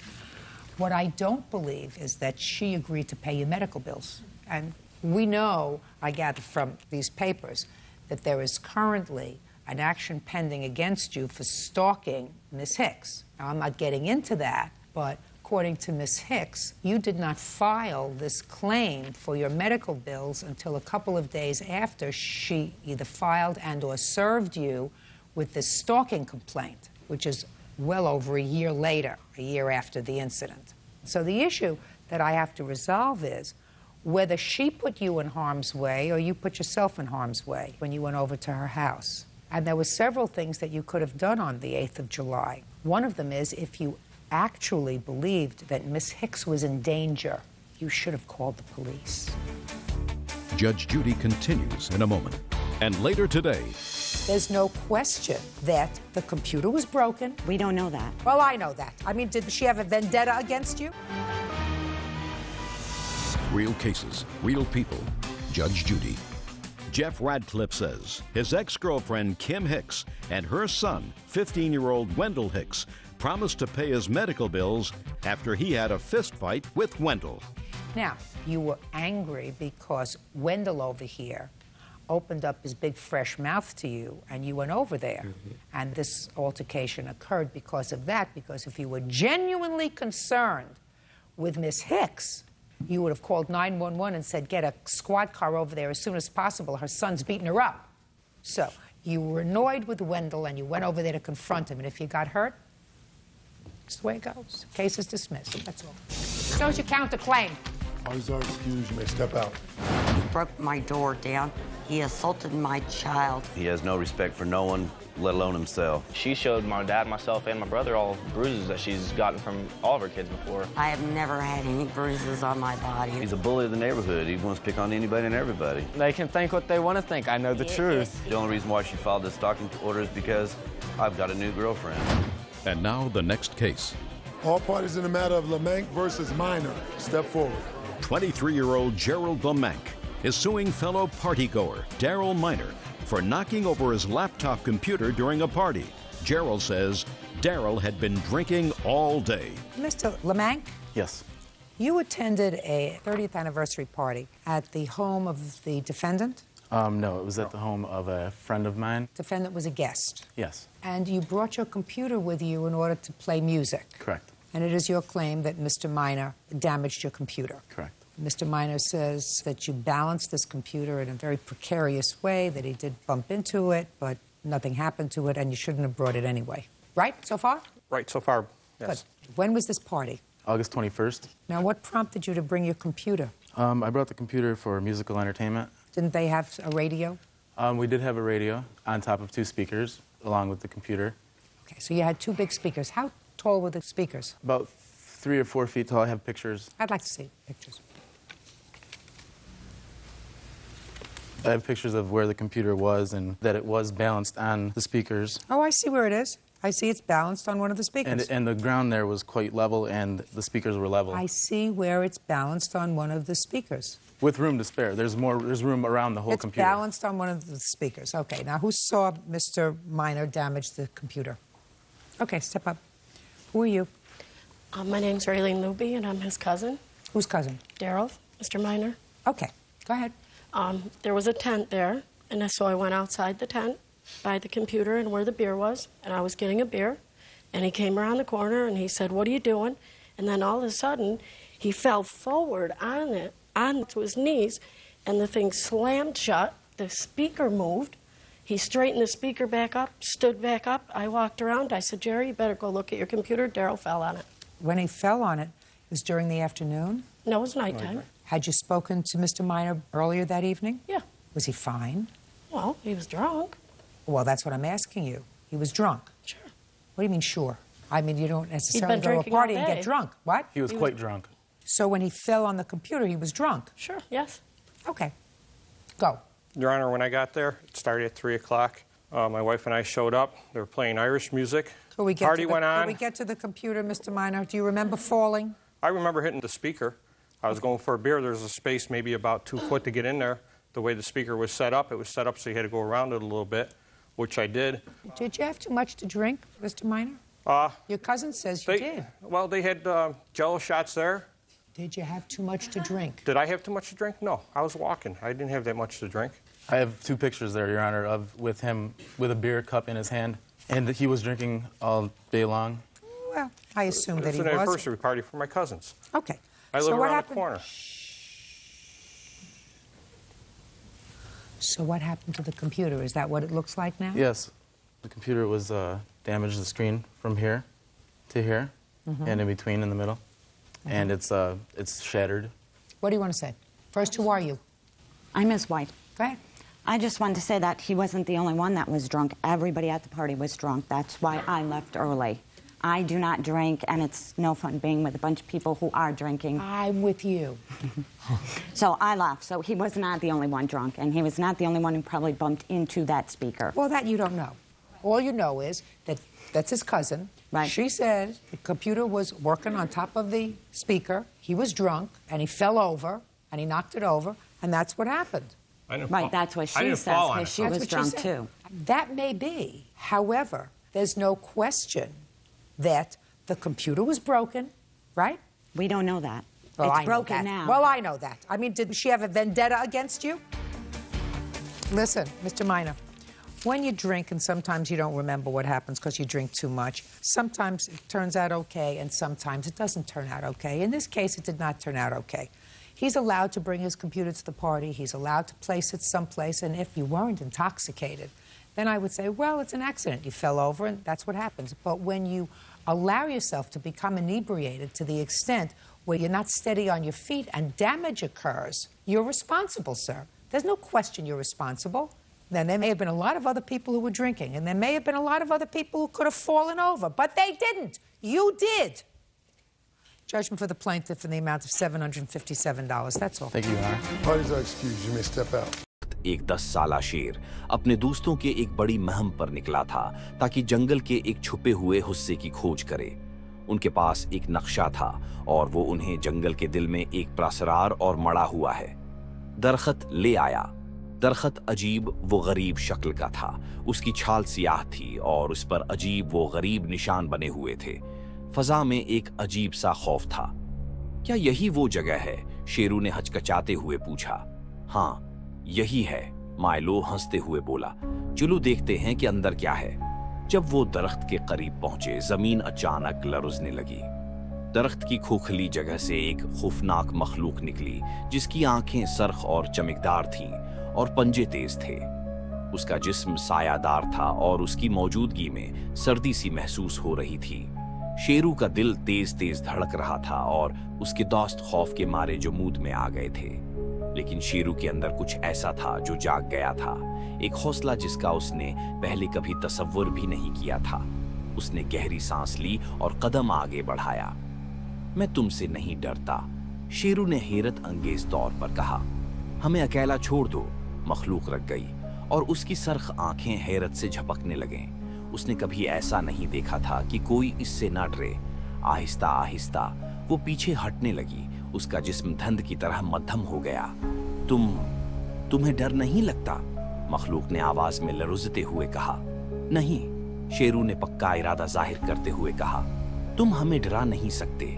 ये सुनकर मखलूक एक घटिया गर्ज के साथ दरख्त में वापस चली गई और जैसे एक बड़ा ख्वाब गायब हो गया। शेरू ने अपनी जगह मजबूती से खड़ा रहकर दिल की धड़कन तेज होने के बावजूद अपने खौफ को जीत लिया था। शेरू, तुमने यह कर दिखाया।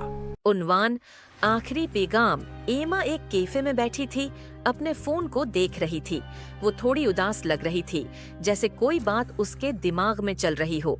उस दिन का आगाज बिल्कुल मामूली था, जैसे हमेशा होता था। अचानक उसके फोन पर एक पैगाम आया।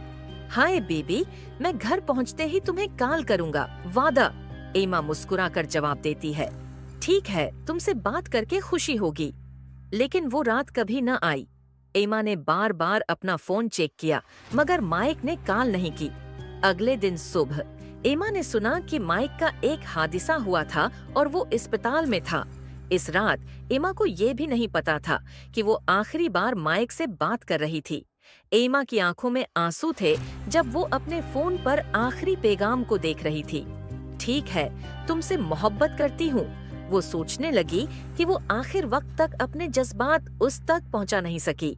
एमा की कहानी हमें याद दिलाती है कि कभी भी अपने प्यारों को नजरअंदाज न करें। एक छोटी सी बात या पैगाम कभी भी आखिरी हो सकता है। पैगाम, अपने प्यारों से बात करें, उन्हें अहमियत दें और उन्हें कभी न भूलें।